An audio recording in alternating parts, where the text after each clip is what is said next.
Hey everyone, it's Samia Khan here with the Fox 10 News Now update. I'm just preparing for our official start of the show. I'm preparing to do my morning show tease, as I always do, giving you guys a behind-the-scenes look. Basically, I go on the morning show every morning around 9:55 or so and make an appearance and tell the anchors on the morning show what exactly we have planned today. And we have a lot planned today, if you guys want to see. That's a really long rundown. That's probably twice the length of our normal rundown because there's so much news happening. First of all, of course, there's that breaking news out of Europe. Really unfortunate situation. 150 people on board this German Wings plane that crashed in the French Alps. So I'll have Hoon up here with me in just a few minutes. We'll be talking about that, showing you guys maps and giving you all the latest details. That just happened. Maybe you're just waking up and you haven't heard about the story, but happened overnight. And let's see, there's a lot happening. We're going to do a tech talk with Jeff.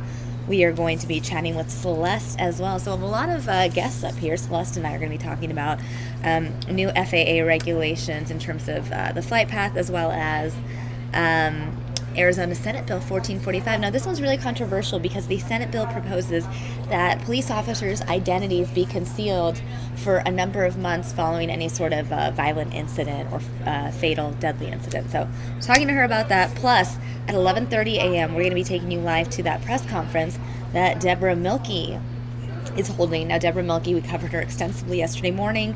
She was the woman that was on death row for 22 years in the murder of her in the murder of her 4-year-old son. And that conviction was overturned. Deborah Milkey is now free. She can't be tried again for the same crime. And today she's holding a press conference, really just speaking out publicly for the first time regarding everything that's happened. I mean, being on death row for 22 years, the murder of her child. I'm sure there's going to be a lot of questions being posed by reporters there, including our very own Steve Kraft. So we'll be carrying that for you live here on News Now. Plus, President Obama meeting with the leader of Afghanistan, Ashraf Ghani. They're scheduled to hold a press conference in the White House around 11:30 as well. So hopefully we'll bring that to you live. If we don't have it live, we'll tape it and bring it to you right after our Deborah Milkey press conference wrap. So there's a lot. Plus there's, our usual banter and some lighthearted stories towards the end of the show. So yeah, join me. And I think I'm doing this tease soon. Let's find out. Mary, am I doing a tease? Sorry? Am I doing the tease? Because I have no mic. So I'm not sure. Hi, Ron. Hi. Welcome. I was just chatting with our viewers, giving them a preview of this really long rundown that we have today. Wow, that is long. It's a really long... I mean, the fact that we're rotating guests during the morning segment of News Now. Normally I rotate... Oops, that's not our lower third. Oops. Normally I rotate our guests a lot in the afternoon because I have different segments. But there's so much going on. Yes. That I have to talk to so many people. I know. Up here. I know. It's crazy. You're busy. You're very popular. Well, I think it has a lot to do with when you changed your profile pic. What do you mean? Or did you? Or no, you just put it on Instagram. Oh, the one of me in the Phoenix basketball? Yes. Oh no, I didn't change it publicly anywhere. Yeah, I was just on Instagram. Yeah, that was a great pic on Instagram, by the way. But thank you. Mm-hmm. I'm just I want to post this other picture actually, where you can, if you look far into the background, you see Amari Stoudemire. So I want to be like selfie with Amari Stoudemire, kind of. He's like this small. Yeah, I just want to tag him. Yeah. It's more of a almost stalker-like photo bombing of Amari Stoudemire. We totally took a selfie together. Hi, viewers. I haven't checked in the YouTube chat yet, so I have no idea what they're talking about. If you guys are even saying hello. Hi. I'm sure you guys are saying hello. And by the way, after a couple of our regular YouTube chat boxers mentioned to me about how it was time to get a new pair of readers, I'm all set. Did you get it from the dollar store still? No, this time I went ahead and upgraded to Walmart. Okay. I got so like $5.95? 3 for $7. Oh, that's good. This is so I don't know. I think it gives me kind of the look of a professor. Loud. Very Hopefully loud. you guys like it. Yeah, let's see what they're saying. Or can you? Yeah. No, I just...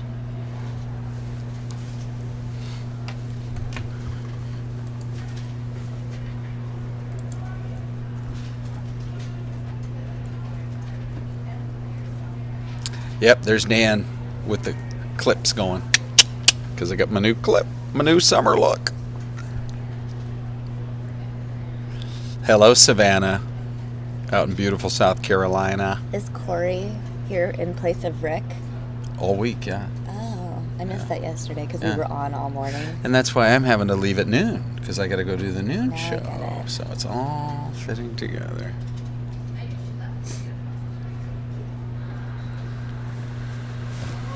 It's so weird not having anyone type in all caps. Let's see. There's Jane. Hello, fellow chat boxers. Hi, guys. Dan's like, I am not going to go hang out at that Walmart parking lot if I ever get out to Arizona. You ever make it out to Cottonwood? Yeah, which is such a mellow town. I mean, almost nothing ever happens up that way. Can I give our viewers a behind the scenes of what I keep up here? Yeah. This is my vitamin box. Good. There's a lot of What are like nutrients. your favorite vitamins? The gummies, because they taste like candy. Yeah, but that's a whole. I mean, you looks to me like you got like 5 or 6 or 7 in there. Do you take, for example, probiotics?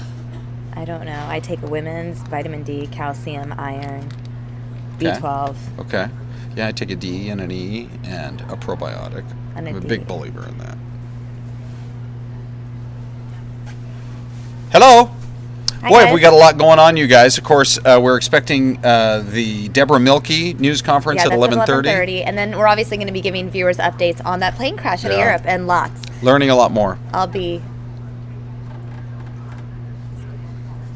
That was so quick. I know. I wasn't even ready. I was still talking about my vitamins. All right, guys. Stand by. Per usual, I'm going to be... Oh, Well, my now mic here was we have a on. situation because Christine's over at the copy machine, but she can't start her day without a little bit of whatever we decide to chat about. I know. She right out of watches the news chute. now from her office. How about we don't start till you get back to your office? Here's a fun fact. I guess I should probably turn on my mic. Okay. That's a good idea Yep. when I'm doing those teases. Anyway. There's got to be a way to streamline this little 2-minute process where You we're mean- changing out mics and I everything. know. Hi, guys. Welcome. I'm going to now plug in to this so I can hear everything going on. You guys on? We are on. We are. Nice. Welcome. There's Are you gonna Weldon. bring me a special light?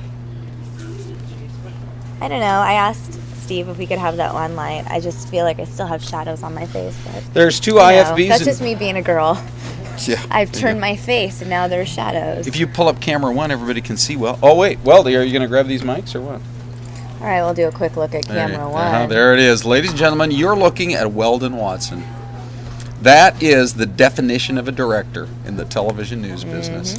All right, well, Ron, we have a lot of news to talk about, so I feel like we do. need to start right away, especially fine. because we have this breaking news out of Europe. And I don't want to Oh, say it's yeah. breaking because, we've learned about it over the last few hours, but for a lot of viewers who are just maybe waking up right now, just joining us, they might Right. not have heard. I personally did not know about it until I got in the car and started listening to Fox News Okay. on my drive over. Yeah. And I was just like, oh my gosh. Like, as soon as they were talking, I didn't know the details, but as I listened, I knew it was like another plane crash, and I was like, oh my gosh. You know, and I hate to say it, but in the age that we live in, I'm sorry, I'm skeptical. The first thing I think when a plane goes down is I think terrorism. You do? I do. I don't. You still think mechanical type? But you know what it is? It's because if we look at all the planes that have gone down over the last year, Yes. none of them have been terror related. Yeah, I but- feel like if we had a recent wave of it, I would believe it. But we have to Correct. look at. But that Malaysia, I mean, Well, it's the- possible the that two- pilot took it. Okay, well, there's the Malaysia disappearance that we don't know about. Then there was the Malaysian incident that happened, like with Ukraine, Russia, that whole controversy yes, there. right. That was Then there was the one that we had caught on camera, the Taiwanese plane crash. Yes. I feel like there was another one. There was one in Africa, right? There was an African one, I Yes. think, around the same, like last summer. Yep. So there have been a lot of plane crashes, and they all seem to be, unfortunately, like Yeah. mechanical, and they're, I don't know. The It thing makes about- me worried because, okay, it's German wings, which seems like Yes. it seems like a Southwest equivalent of Oh. that area where it does maybe Well, regional travel. Let me tell you just Have a you little bit about flown them. German wings? I have not flown German wings. I have flown. There's another low-cost carrier over there in Europe that I did fly, called BWI. I think I'm trying. No, British Midlands, and it was a great flight into Germany. in fact, from London into Germany. Wow. And their low-cost carriers are absolutely fine over there, but I was just going to tell you a little bit about... But you never know, I guess. And I guess that's the case with any plane, though. So 150 Correct. people on board.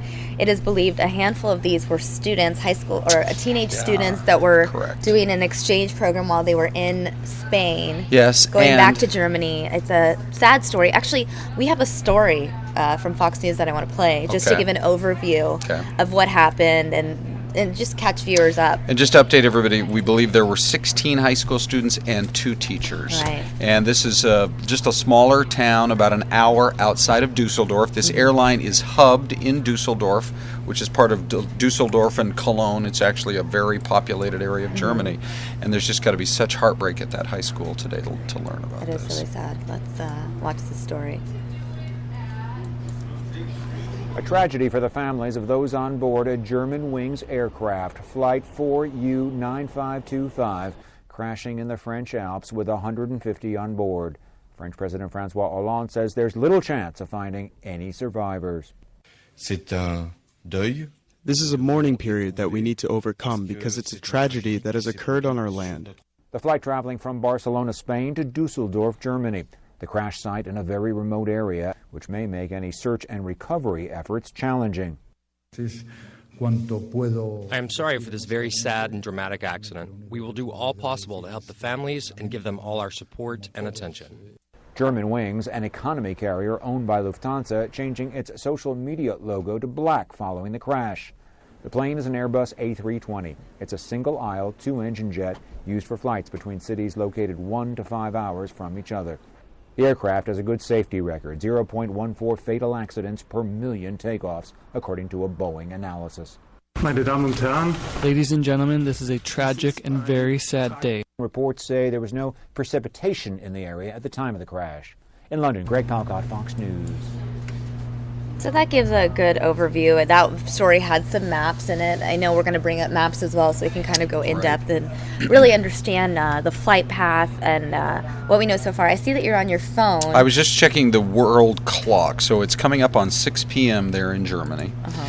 And so they're just getting into nightfall, and weather is going to start to be an issue because bad weather is moving in, and that is going to make it more difficult for the search and recovery efforts. There, from my understanding, is the first eyeballs that have been set in terms of these helicopters that have managed to get into the area say there's no hope of any survivors, that the site of the crash, it was so rural, that it was just obliterated. Right. They said that the debris, there was debris as large as the size of a car. That's what I heard this morning. Yes. When listening to Fox News on the radio. But So- I have some file footage so people understand what kind of plane they were on. This is an A320. Yes. This is not the plane itself that crashed, just file footage so you understand the type of plane that they were traveling in. And this is such a popular plane. In fact, I would bet you that next to... where'd that picture go? That's already gone. I don't know. I would bet you that next to the 737, the American-built Boeing plane, that this is just about the most used aircraft in the world. These A320s are flown all around the world. I fly, on a number of every airline has A320s. Sure, I fly U.S. Airways a lot, and I'm almost always on the Yeah. A320s, and they're such a nice plane. I mean, they're not especially noisy. For the most part, the fleet appears to be fairly young. I did hear that this particular plane, I was surprised because most of the A320s that I'm on seem to be relatively new planes. Now, I haven't been able to confirm it yet, but I heard that this particular A320 had actually been in service for over 20 years. That's So what I heard as well. It would have had And the a pilot lot had of 10 miles years on of it. experience, is what I believe they said this morning. Yes, So correct. I haven't checked recently. I haven't checked on Twitter or any sort of updates, but it is trending. I mean, this morning Germanwings was the #1 trending topic nationwide. I'm sure, yeah. When I checked, haven't been on Twitter since, but I feel like we should hashtag Germanwings is third most trending still. We have French Alps trending as well because that's where they crashed. I mean, At last check, there were this tragedy's being felt the most in Germany. Right. As it was headed, it's a German airline. It was flying into Germany, into their big hub. 67 Germans on board. We don't have any word of any Americans on board yet, but they are asking. Right. Reporters are asking at the State Department, and we're basically in standby to see if, in fact, there was anyone. The second most prominent nationality on board would be Spanish citizens. But the thing about it is this: we're not quite in the summer travel season yet. That'll be firing up once we get into May. But let's face it, Americans go over there, France, where this plane actually crashed. I mean, even though it left from Spain and was headed to Germany, it was flying over France. France is the most visited nation in the world. Really? Yes. Is that like a statistic fact, or are you just going based off of your own perception? No, I had actually heard that just this weekend on an unrelated story. Wow. And at first it surprised me because I thought, well, this is in terms of foreigners coming in. And I thought, well, surely there'd be more people coming to America. But then it made sense when you consider all the nations that are right around France. Right, Europeans right. It's harder to get to the United States because we're our own sort of... Correct.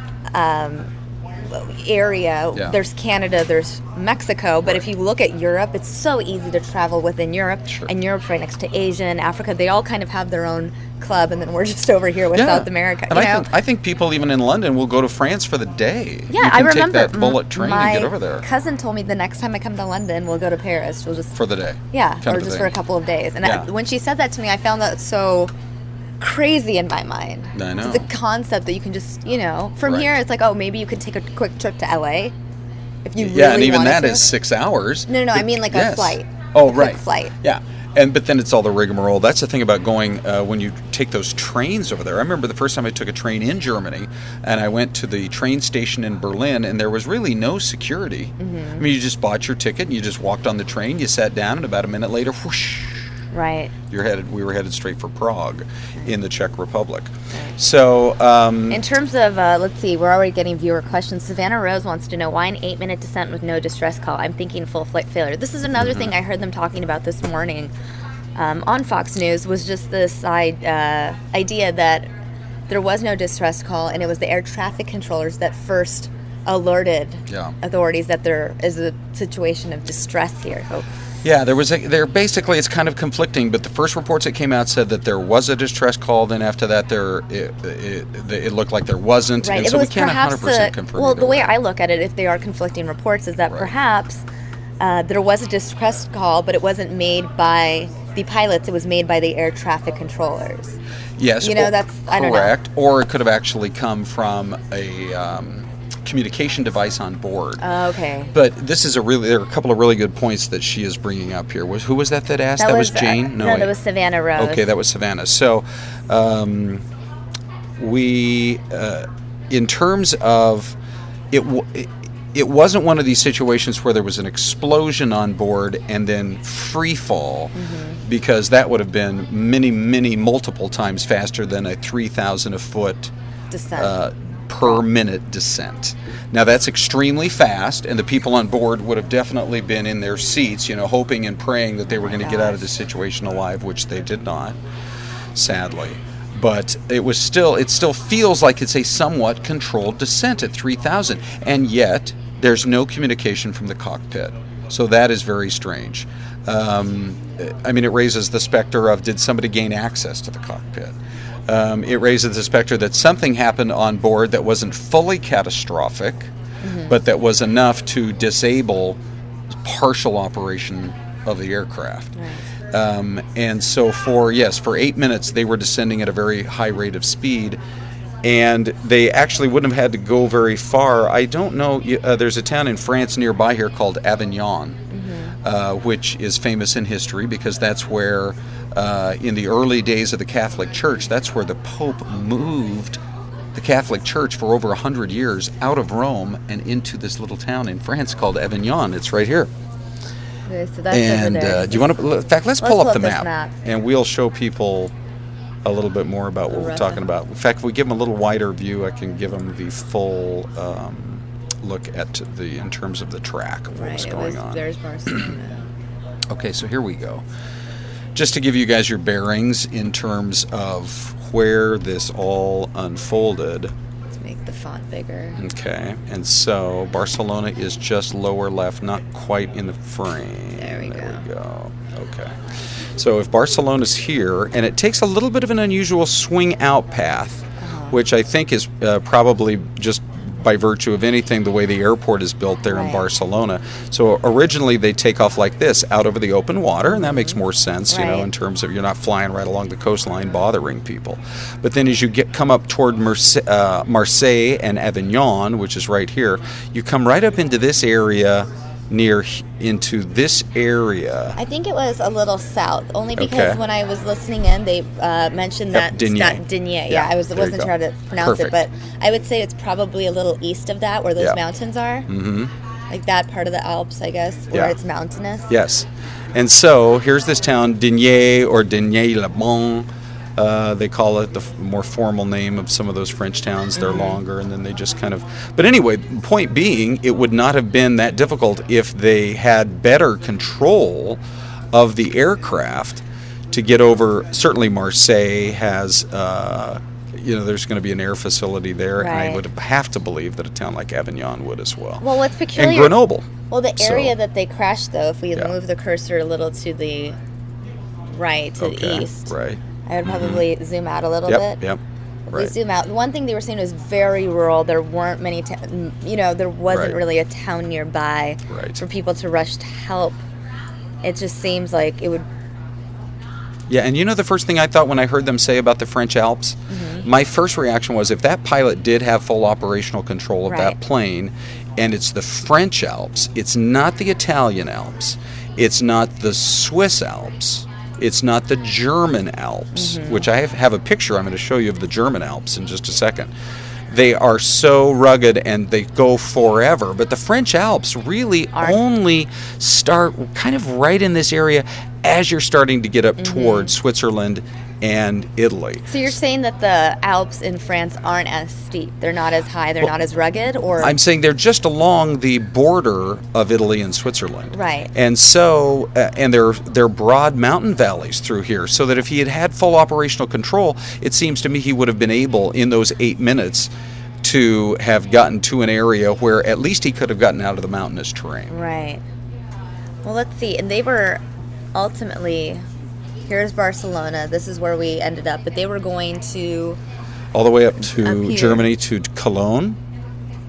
Oh, right here. I see. Yep, and Dusseldorf. So Cologne is the city that everybody is familiar with because they have that incredible cathedral on the banks of the Rhine River. So it but was pretty Dusseldorf much is the going from large... here to here. Yeah, exactly. So once it swung to the east, it then pretty quickly goes to an almost pure This is to northerly go track, there, yeah. and then lands there in Dusseldorf. But Wow. so I did pull up a couple of pictures of the time that I spent in the Alps because I thought you would find that interesting, just in terms of the.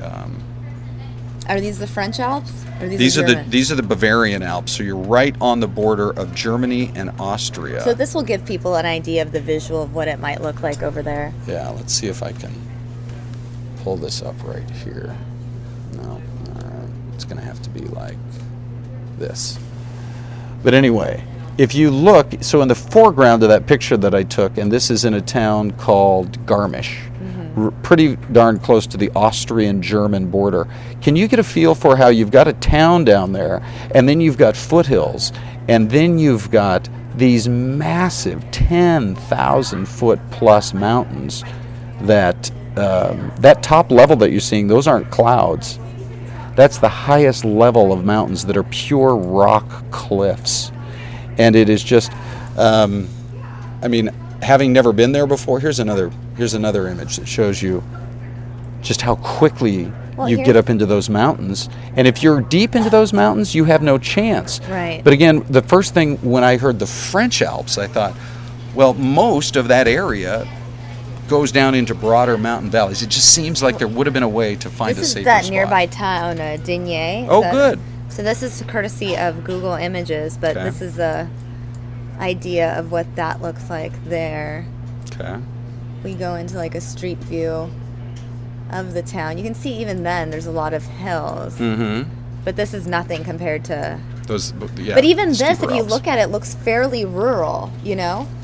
Looking at this isn't Paris. It's a very, like, Oh, sure. I feel like it's a very rural French town. Right. Now, from what I understand, they have about a team of 350 people who they have sent out to the scene. But again, and now that it's nightfall, we're approaching about 6:30 over there in France and in Germany. And so it's going to be a long night, and we may not know a lot more until tomorrow. Now, another one of the things that's unusual. They did recover the black box, by the way. Oh, great. That news came out about 20 minutes ago or so. Okay.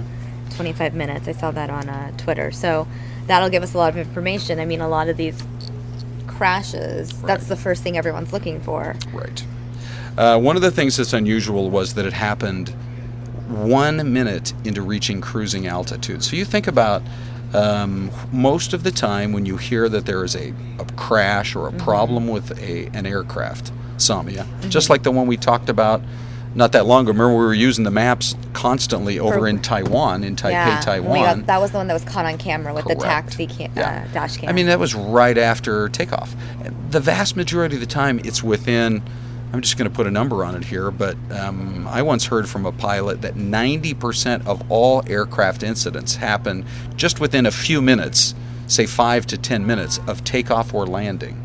Those are the areas when it's most difficult. And so to think about when you're on a flight and you're gaining altitude, and then you finally, when you reach the cruising level, that's the point where, okay, everybody can relax. You know, at this point, we've reached our cruising altitude and everything's going to be fine for the next however many hours you're going to be on that flight.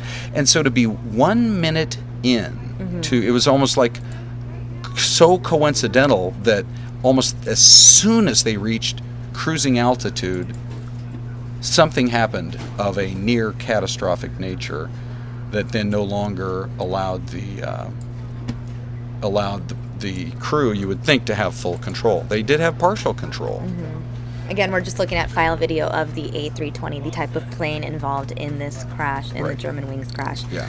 It is wasn't there, it's slipping my mind right now, but wasn't there another crash that we just covered? It wasn't the Taiwan crash, but it was one where the pilot had asked for permission to go higher in elevation because of the storm.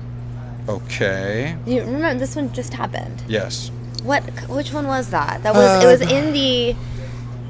was in East Asia. Yeah. I remember that, and for some reason that Right. Yes.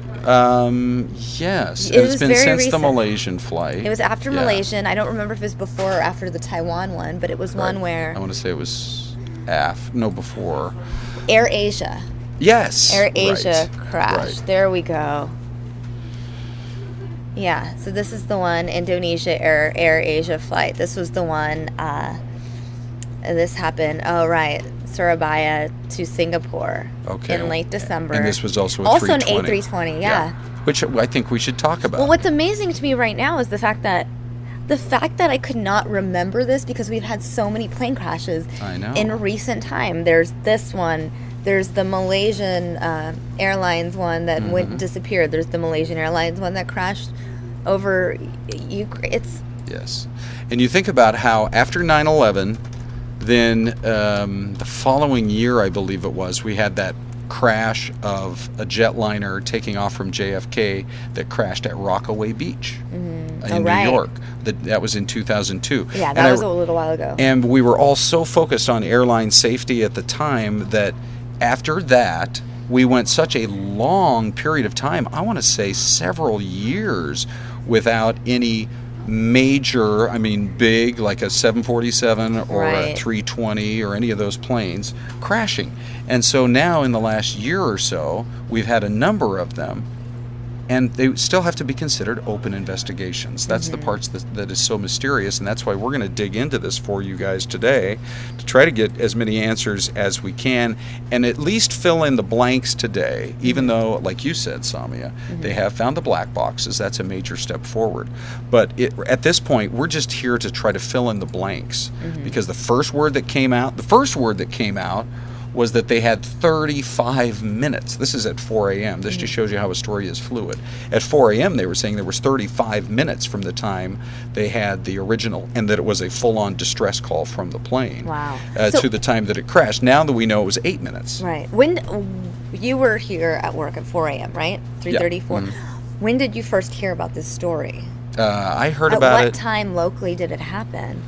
I think it happened probably, well, let's see. It happened at 10:30 a.m. their time. Okay, so I would say about 2:30 here. Are they 8 hours ahead? Yep, 8 or 9 hours ahead? Yeah, because okay, I had heard about it by 4 a.m. Right. Anyway. So within an hour, it was just starting to break. And one of the things that I think is so interesting, and I don't know if we'll have time to get to it now, but maybe we can later, is there is a reporter with Fox News who also happens to be a pilot. His name is John Scott. And he was on early this morning on Fox News Channel talking about how pilots sometimes have expressed concern about the automated nature of this highly specialized high-tech aircraft in such a way that the computer overrides anything that the individual would do? Yes. That's the problem. Now, do you want to pull up the video that I was telling you? If we go to YouTube, we can pull up the video of the 2009 Paris air show crash. Can we pull up the video? Do we have rights to this? I don't know. We'll have to look in. pretty We'll have to find out.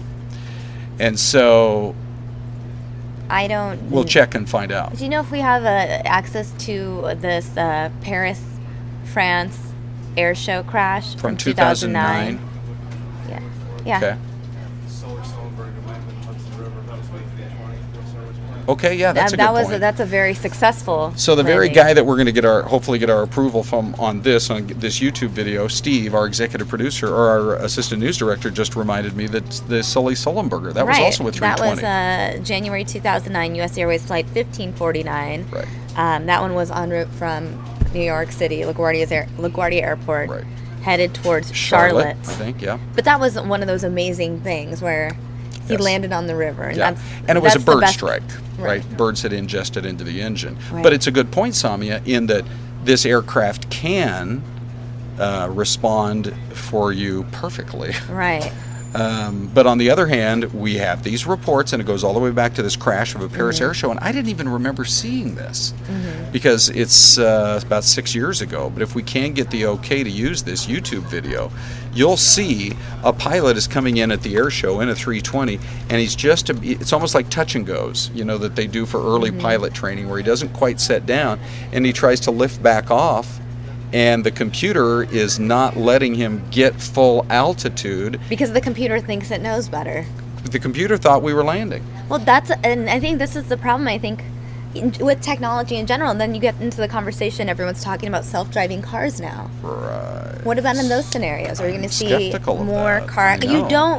I totally understand the need for, or the use rather, the benefit of having a computer, having this cruise control sort of flying situation, but I don't think a computer should be able to override human instinct. Well, that's what's going to happen with these new computerized cars. Right. And it's scary though. Yeah. It's really scary to think about, especially when you look at these plane crashes. Right. So okay, so what else can we tell you? Well, I do have, we haven't taken a look at their Facebook page yet, German Wings' Facebook page. They've been periodically updating, so it might be something we look at right now. Let me just pull that up.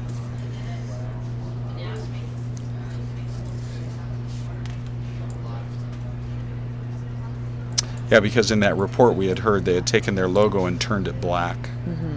And this is, I've got a little more background. While you pull that up, let me just share with people what we've learned about this particular. Okay, guys, you are looking at the official Facebook page for German Wings. Let me just do a refresh to see if they've updated since. The last update was 3 hours ago, where they, again, and that's in German, but I can tell you a little bit of what it's telling you. No, we have in English. Oh, does it? Oh, I was going to test my German skills. Well, they have. And they're listing it in German as well as Spain because it took Spanish because it took off from Spain. But Lufthansa and German Wings have established a telephone hotline. So now they have this toll-free hotline for families of passengers. Right. I mean, how difficult though to especially be a family member in this situation. It's just crazy. Yeah.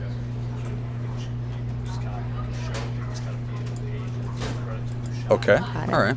So we can show you this video now. Now this is going to display, and we don't know yet what happened. I'm just telling you that one of the top guys with Fox News Channel early this morning came on the air to talk a little bit about some of the concerns over the computer's ability to override what the humans on board want to do. So this is from YouTube. Right. Real quick, I'm just kind of going through the Facebook page right now, just showing people I think this was probably the first sign that it was confirmed. Right. We must confirm, and that was 5 hours ago, right? Yes. Because prior to that, you see that they changed their profile picture. Right here, you see 5 hours ago, we do not know exactly what happened to the flight. Our thoughts are with the relatives of, get more information. Here it is. We have recently become aware of media reports speculating an incident, although we don't have our own confirmed reports. That was 6 hours ago. Right. If we find the official time for that, probably, well, it doesn't say, but you get what I'm saying. Right. It's that In it real really time, is just unfolding, and they're using social media and Facebook as a way to give people updates. And that was 6 hours ago. Right. It would be a little after 4 a.m. Right. You already were part of those media reports, hearing about it prior to the confirmation from the airline. But still just a really sad story. And I do want to pull up that video you were talking about now. So let me just get that ready. We're going to get this YouTube video ready for you guys and have that in just a second. Let me tell you a couple more things that I think are really interesting as we get ready for this video. One is that Lufthansa, which is, and I've only flown it once, and it was a short-haul type flight. It was from Prague in the Czech Republic to Frankfurt, their big hub. And I was curious to fly them because I thought, people all around the world, they say Lufthansa is maybe the best airline in the world. Correct. But we should point out that Lufthansa has, as they work on trying to become the world's premier international air carrier, they really have been moving a lot of their passengers onto Germanwings, which is their low-cost carrier. They've been gradually transferring. I never heard about Germanwings prior to this crash. Yeah, right. You knew about it? Neither had I. Yeah. But here's what's happened. Is similar to in this country, if other airlines are able to figure out ways to be more cost effective, and we're not saying there's anything wrong with Germanwings. No, not at all. At all. But they have to respond to the other low-cost carriers that have kind of reshaped the landscape in Europe. There's an airline over there based out of Ireland called Ryanair. I knew you were going to say Ryanair. It's like the one that you know about because they advertise such low prices. Yeah, I mean, they would advertise like $19 flights or 19 euro flights. But I feel like it's probably the equivalent of, let's say, people abroad probably have never heard of Spirit Airlines. Yeah. For example, or even maybe like a more regional, like Frontier, another regional airport, I think based in Denver. But I guess that might be the equivalent where here we are. Yeah. Unless you're traveling within the region, you're probably not as familiar with a Germanwings. Correct. But so they're based in Cologne, but they have their main hub is there at the Cologne-Bonn airport, which is.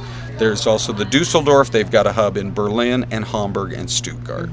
And so they set up, all the way back in the 90s, they set up a low-cost, Eurowings set up a low-cost carrier, which became a separate company back in 2002. Eurowings became Germanwings. Okay. And then they signed a deal to buy a bunch of these Airbuses. Now, the one, as we said, that crashed today has actually been in service since 1991. Wow. 24 years. My math is off. Right. I think sometimes I still think it's 2013. I'm like 22 years. I know. I always have to add the 15 2015. in there. Yeah. But I think we can. Are we ready? Yeah, to we can play this. YouTube So video? this was the video that you were talking about from 2009. The French air show. Yep. Anything else we need to add before I play? Okay, so it's had 36,000 hits. It's from I Am Now Amtrak Surfliner 768, whoever that person is that uploaded it. Thank you. And you're going to see 3 different views. The first one, actually, I believe the second one is the one that is the most instructive. Just for this part of the story, in terms of while we wait to find out what's going on, just be aware that there have been concerns expressed in the past on the part of pilots about the ability to fully control the aircraft and override the computer. So if you'll watch it from 3 different angles, this video is about 2.5 minutes. I think it's the second video that shows perhaps the most difficult part of what this pilot was trying to deal with. All right, let's watch. I don't think there's a lot of sound on it.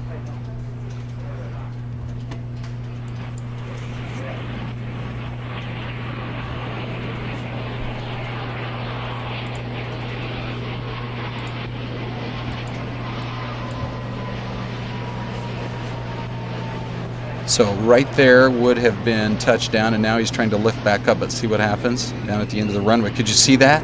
The wheels actually hit the top of the trees, and then about 4, 5, 6 seconds later. Oh, wow. Oh, my gosh. Yeah, you can hear the people saying, oh, no. Okay, so there's the first. I almost want to replay that. Can I replay that really quickly? Sure. No? Yeah. Well, because I'm trying to understand. So, what is it trying to do? So right now we see it descending. Is Correct. It trying to land or not? No, it's trying. They're trying to do a touch and go. They come down real low. It's an air show, so they're trying to kind of show it off. They're in Paris. And then it goes up and then goes down. Okay. And right about there, it looks like, okay, so now we're going to go back up. But you see, nothing's happening. I mean, he just maintains that level and is not able to bring it up. So then it clips this. Yeah. What is those fields or? It's just woods. Woods. Just so out it just in the woods. crashes into the woods. Correct. You know, I mean, if he'd gosh. had another mile, or even a half a mile, he might have been able to clear them. I mean, it didn't dive into the trees; it just skimmed the top of them. Now, Samia, in this second video, we'll show you. This is the one I wanted to bring more to your attention because I think you can see it's from a different angle, and you'll see that it's. I think you'll just see right what happens as he hits the trees and how they're just. It was so close to him actually making it, and in fact it didn't happen. So right here everything's fine, but right about there it looks like it goes a little bit more nose up. They're going to widen out and you'll see him just skim the tops of these trees right there. Right. Here's a third view now. I think this might be the final one, I'm not sure.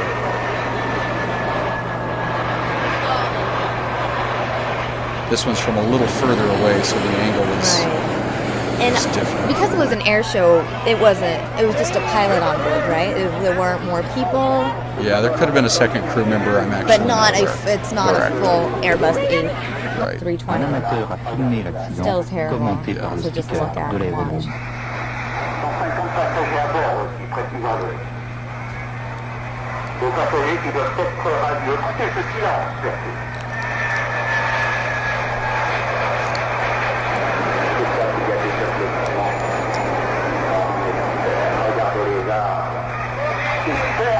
And again, it's so close. I mean, you literally think if he had another 15 feet of clearance, he would have been okay. But there were obviously several angles. There's a good view of it right there, actually. There are more angles on this than I realized. There are about 5 different views. Oh, boy. All right. So, anyway, that's just a concern that's been expressed. Now, as I say, I bet you I have flown on a 320... I don't know, 50, 60, 75 times, and obviously never had a problem, and I think they are really wonderful aircraft. Fly on them more than any other plane, and they really seem like they're able to do the job. So, as I said when we first went on Samia at 10, I'm sorry, but the first thing I think about is terrorism. And so That's interesting because I don't. Yeah, we'll just have to wait to see what it was that happened on board that aircraft all the way up. I still, to this day, I might be wrong about this, but I still feel like security measures are a little stricter and a little more stringent here in the U.S. than they are overseas. And so we just don't know. At this point, we don't know what was behind it, but I think you're going to have Syleste come up here in just a minute. I'm just trying to think. I know that Jeff was going to come up here and do a tech talk. Okay, so we have a couple of tech stories, and then I'm going to have Syleste up here to talk about a couple local stories going on here in Arizona. And then I believe you're going to rejoin because President Obama is going to be holding a press conference with the leader of Afghanistan, Ashraf Ghani. Yes. So we might tune into that. But the one event we're really looking forward to, waiting for, is the Deborah Milkey press conference. This is huge. Well, there are so many unanswered questions. So many. And I know Steve Kraft is over there, so I know he has a lot of questions prepared as well. Let me just say that we are just getting word that a major change has happened in the Valley sports world, where we have multiple reports coming in now that Arizona State has fired its head coach of its basketball program, Herb Sendek. We're still waiting for some sort of a statement from The school? From the school, but ESPN is reporting it, and ASU, they've had it seem like a pretty good year. Well, they were 18 and 16. 16. I mean, that's not that great. It's It's not University of Arizona. It's not U of A. But they did beat U of A this year. That was a game a lot of folks talked about. Right. I mean, I'm just taking Coach Herb's side of this thing. And they did beat UConn in the NIT. I mean, that was but sometimes these decisions are made halfway through the season. Right. They just wait till the season's over. So we'll wait for confirmation from ASU, but it looks like the Herb Sendek era is over at Arizona State. So I think you're ready for Tech Talk with Jeff. I am ready for the Tech Talk with Jeff. Okay. Thanks, Ron. Sure, of course. We'll see you soon. All right. Hello, everyone over there. That looks like they're having a very serious discussion there. Yeah, it sure does. I'm not sure what they're talking about. They might be talking about Twitter. They might be talking about something else. But I do know that Jeff is on his way to do our almost daily Tech Talk with Jeff. In an ideal world, we would get a Tech Talk with Jeff daily, because Jeff tends to stumble upon such interesting stories, and I think knowing the latest in technology or social media is so relevant, especially with, this day and age. Hi, Jeff. Welcome. Hi, Samia. To another edition of Tech Talk with Jeff. Well, the first story you're talking about isn't so much tech talk, it's more social media talk. It's a big social talker. It's just an interesting story, I guess, in general. Yeah, so this one has fascinated me for several years, and this is the discovery and reburial, the funeral of King Richard III. So Richard III was the last of the House of York and died in battle. In what year? Approximately. About 530 years ago. Okay. So that's how I saw it 530 versus the year he actually died. And he'd been moved and reburied, and he was the last of that succession, so they didn't take very good care of tracking where he was buried. So what happened was there was a group of archaeologists that were looking for him, and just the chair a little bit. There we go. And they found remains that they thought were his under a parking lot. A king of England buried in a parking lot. How did they confirm it was him? Well, it's interesting. So they did a couple things. One, what they know of Richard were certain physical conditions, characteristics. He supposedly had kind of a hunch. He didn't have, it was not just bad posture, but an actual spinal condition. And the way the body was brutalized, the wounds, that he died in battle. And I believe they were also able to do some genetic matching to relatives of his that are still alive. Descendants. Nieces, yeah, exactly. So, once they found this out, they said, well, this is amazing. What are we going to do? We have a king of England. Where are we going to bury him? How are we going to bury him?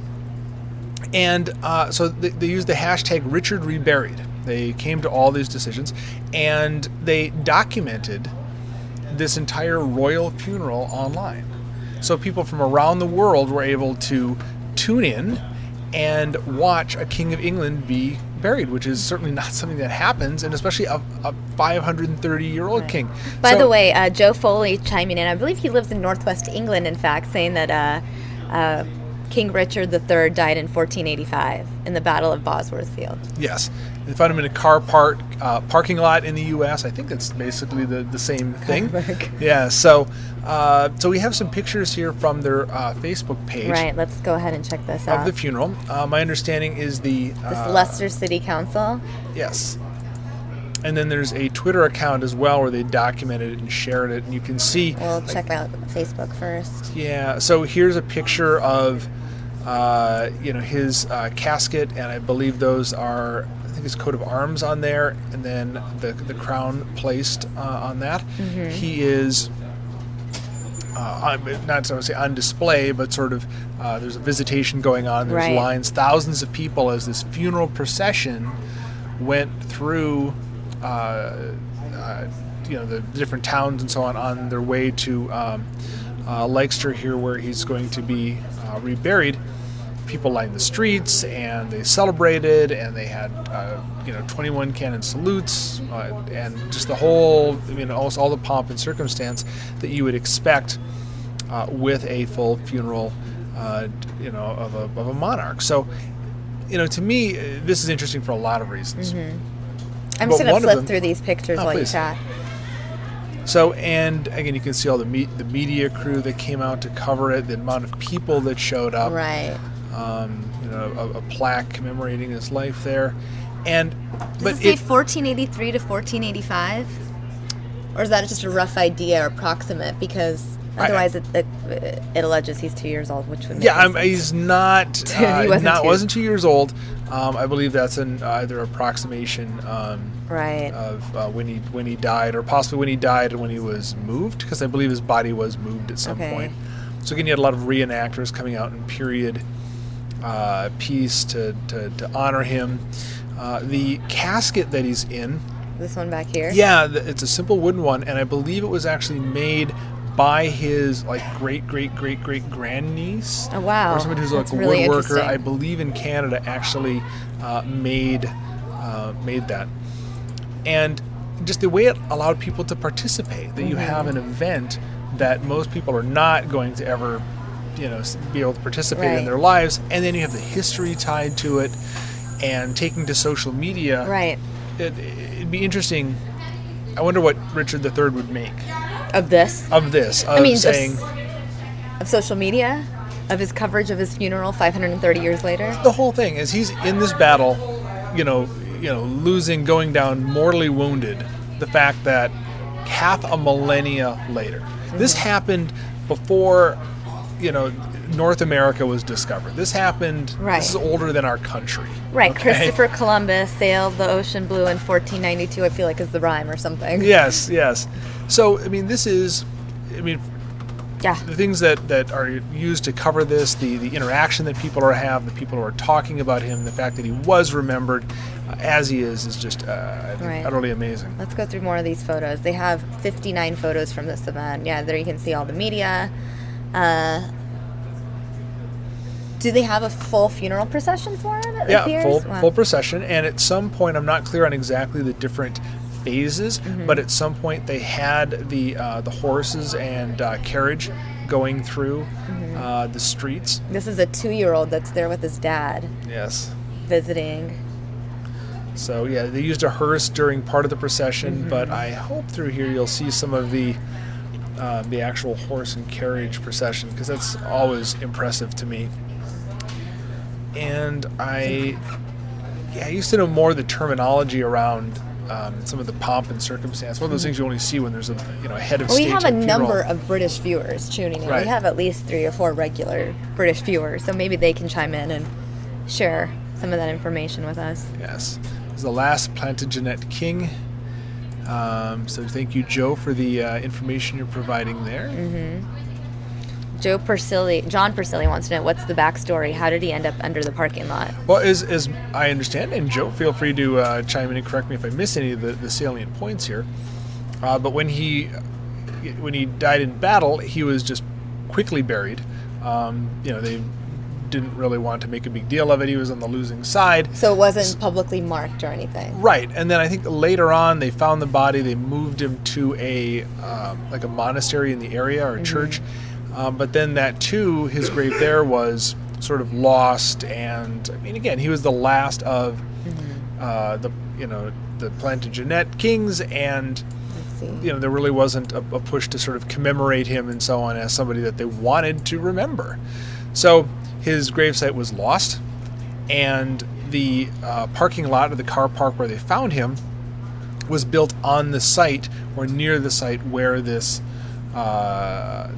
monastery was. So they were doing the excavation to see what was there, and they found out, yep, here he was. So again, it just kind of blows my mind that you could lose the grave of a king. Right. You would think that would be something that somebody would keep better track of. Yes, here we go.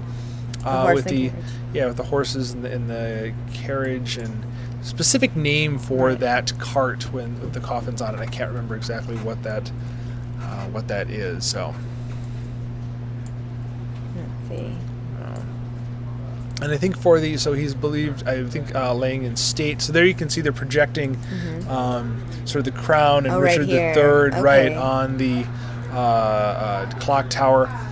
And I believe for the actual interment, they will be putting, I think some members of the royal family are expected to show up. So not every day that you bury a monarch. And again, you can see it's just amazing to me, all the people who showed out.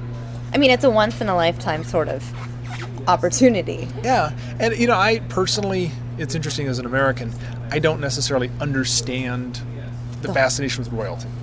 Well, when we had the royals here in the U.S., what was it, last week?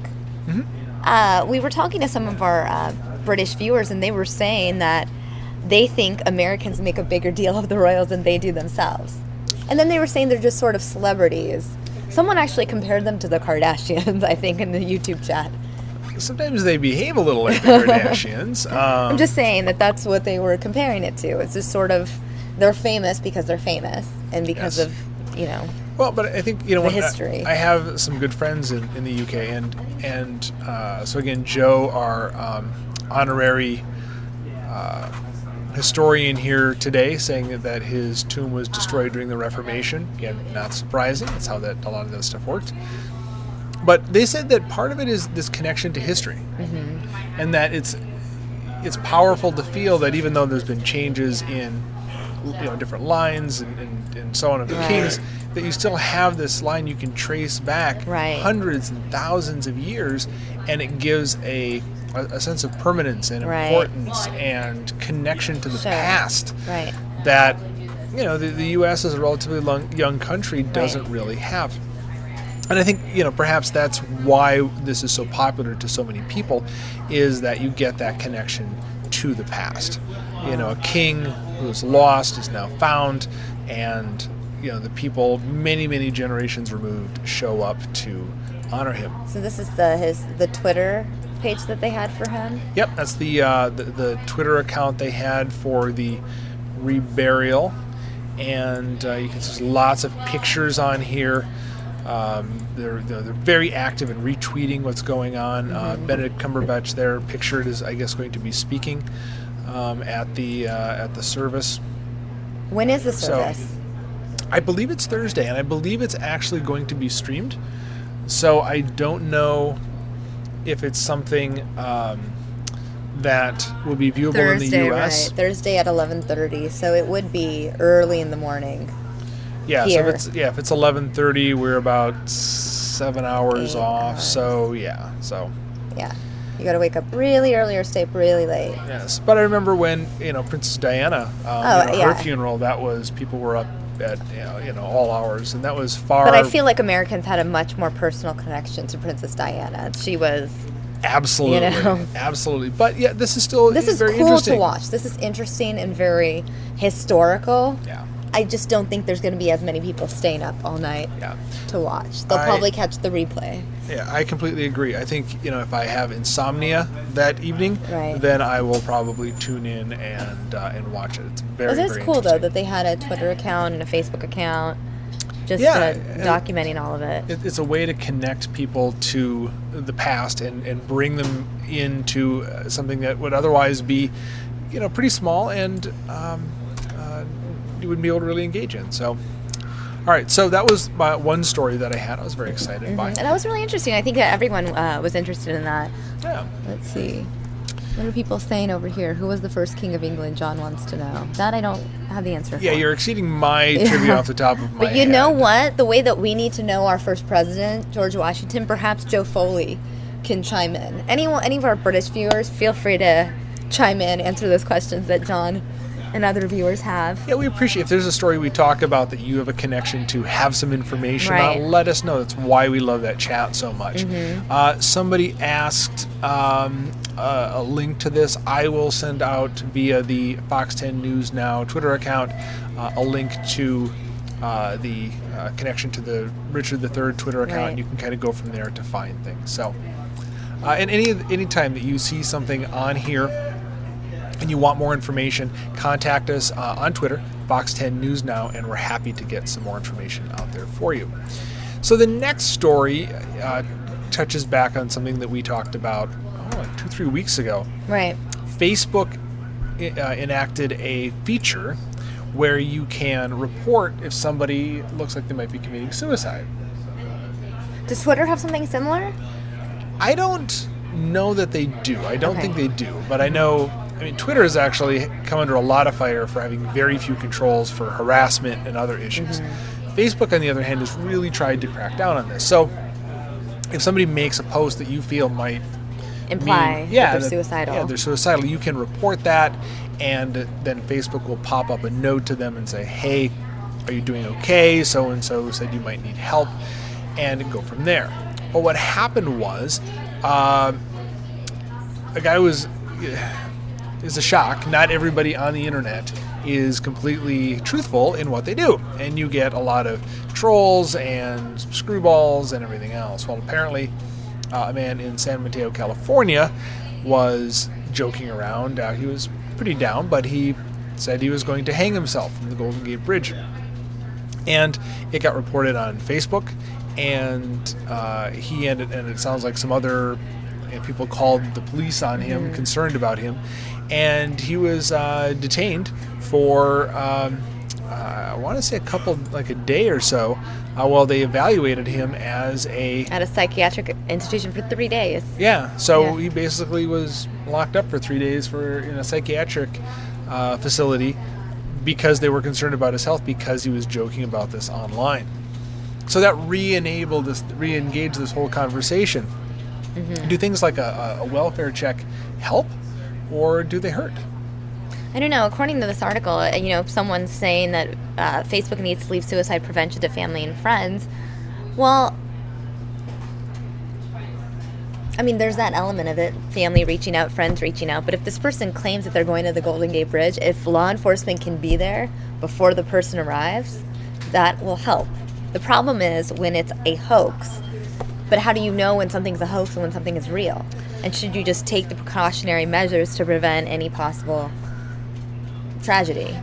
To me, it seems like you have to. If somebody is saying that they're going to kill themselves and, there's any kind of credence to it, I mean, people make jokes like that all the time, but if somebody's really seriously talking, you have to treat it seriously because it's the responsible thing to do, and you never know.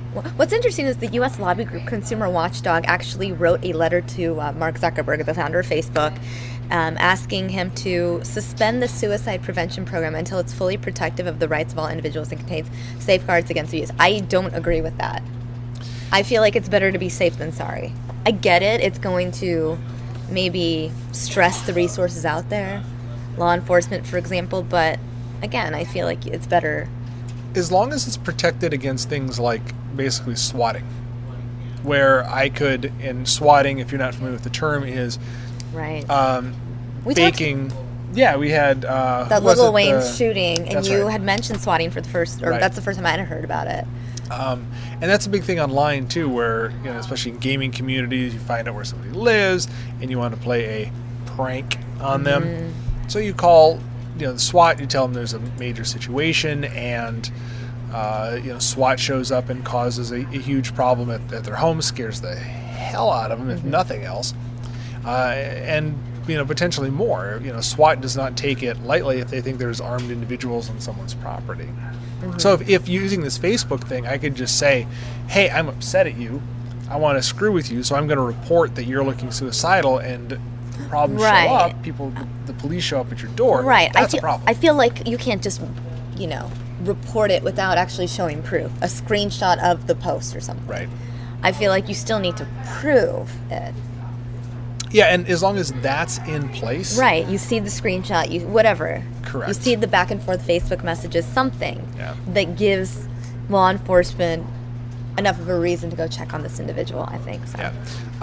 So, quick question. I see going by in the chat, Mary asked about the Milkey press conference. I believe that's 11:30. 11:30. Yeah, we'll be carrying it here live on News Now. Stay tuned. About a half hour out. So, just an interesting development on the Facebook suicide reporting. That is really interesting. And then you have this last story about Pluto, which was formerly a planet, but now it's not. Yes, so we're going to go full nerd on this one. Okay. Bear with me for a second. So, can I pull this page up? You want me to? Yeah, please. Okay. So, the wonderful little planet formerly known as Pluto. Yes, and I grew up thinking that this was the ninth planet in our solar system. But based on the size of it, it was later decided, this is more of a planetoid. and there's other objects out there that are of this size. So it got demoted, but it was still one of the first of those objects far out in our solar system we really noticed. Right. Has a big place in a lot of people's hearts. And what's happening now, for the first time, we have a probe that's going to be near Pluto and get a clear picture of it. The New Horizons probe. And if So you what look, does that mean? well, so right now This is what Pluto looks like to us. Right yeah, now. that's as much detail as we've been able to see about Pluto. But this now, kind of dun dun dun. this Yes. we'll be able to see an image more like this. Yes, this is kind of the resolution we think we're going to be able to get now once the New Horizons probe gets into place. So wonderful. We're going to have a whole new world to, and Joe, yes, Pluto had been demoted, as you will, from a planet to planetoid a while back. That's not the new. That's not Yeah. the new news. We're That's just not the giving you news. guys background in case you still thought Pluto was a planet. So the news is the New Horizons craft is going to be up there, and we're going to get resolution like we've never seen before. Right, you can on see this the planet. difference if I just scroll back up. The difference in the two images. Yeah, it's one of the few major bodies in our solar system that we don't know much about. But so here's the thing. Now when we see that resolution, we're going to be able to see canyons and mountains and valleys and plains, and they need names. So we're going to be naming the mountains and naming the canyons and naming all of that? Yeah, major features on most of the planets in our solar system have their own names. Oh. Mars especially has just, every major feature there. It has the highest mountain in the solar system on Mars, the biggest canyon, the Valley Marineris, and it is, and they've all been named already. But now we have an opportunity to name something new on a brand new planet. So they're asking you.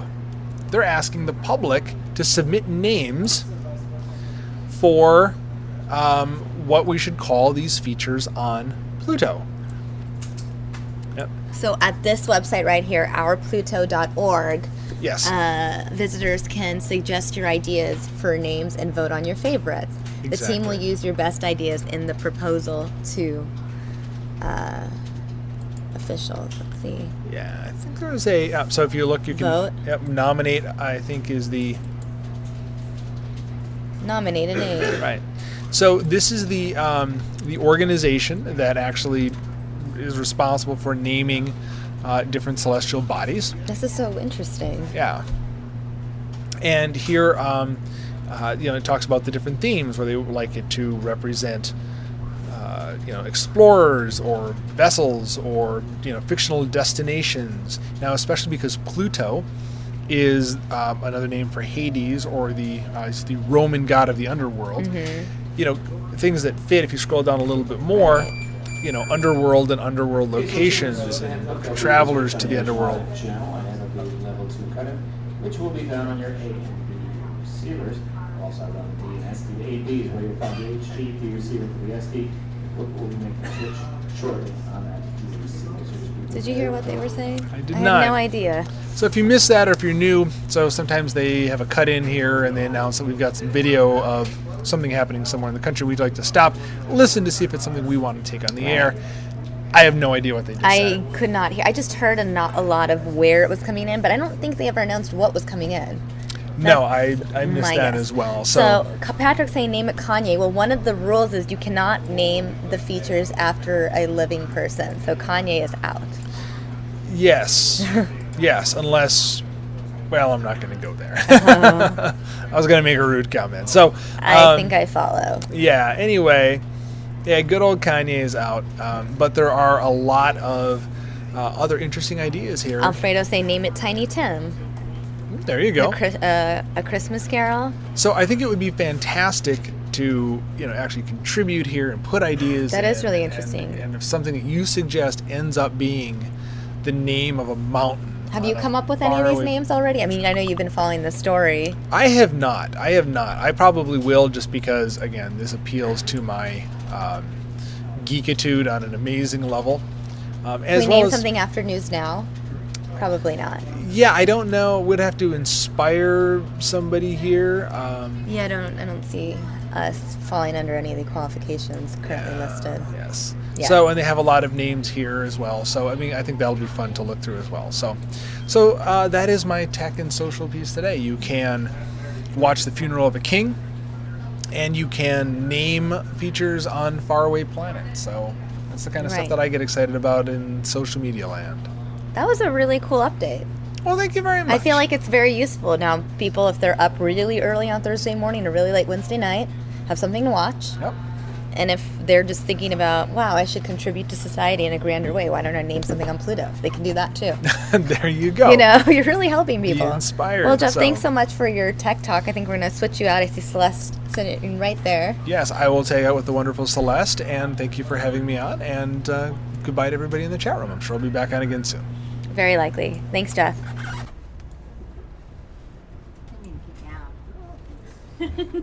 Welcome, Syleste. Hi, how are you? I'm good. We're going to have to lift your chair because Jeff is this tall, and right now if you look at the camera, there we go. That's a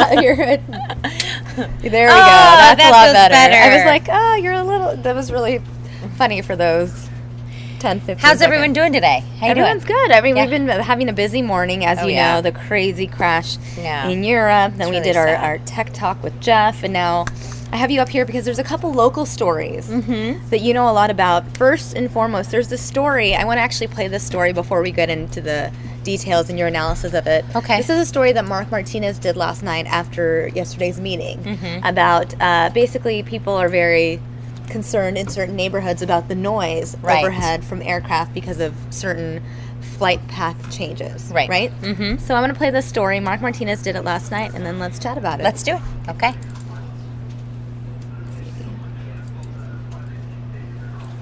Stand by, guys. It's coming. It is. Don't worry. I won't leave you hanging. All right, here it is. The Phoenix City Council chamber tonight filled with Phoenix residents upset about changes to the FAA flight path last September, which they say has drastically increased the noise over their homes and reduced their qualities of life. That fly directly over my home. And I was wondering about the alternative method as well, because it's a very impact on my quality of life. My health is impacted, and I'm just hoping that we will change that. The city installed 37 noise monitoring stations in locations around the valley last month to track the worst spots. Tonight, they shared the results with the people at the meeting. People like Jose Reynolds, who says the noise over his home is sometimes unbearable. I'm very upset. I mean, it's very disturbing. And I mean, the conversation I'm having with you right now, when these jets fly over sometimes, you can't hear me. It was also announced at tonight's meeting the city of Phoenix has hired an outside law firm to launch an investigation to find out exactly when city staff first learned of the changes to the flight path, since it was never disclosed to the public until the flight path started 6 months ago. The investigation will be across the full chain of command in these work areas, not just with an employee or employees who may have been directly involved. So, okay, Celeste, this is a story that hits close to home, literally, for you. Because it flies over our neighborhood. Right. And is it as bad as people make it out to seem in these meetings? Right. It is. Okay. And like 9 o'clock at night when, you know, I'm at work at 3:30. Right, so you're sleeping early. You know, sleeping, you can hear it if the window's open or cracked open. You know, lots of folks in Arizona like to leave their windows open sometimes at night. You can really hear it. You can see them all day during the day. But this kind of solidifies this data that the airport kind of brought forth. Mm-hmm. It kind of shows you, and you saw a piece of that map that Mark showed us. Right here.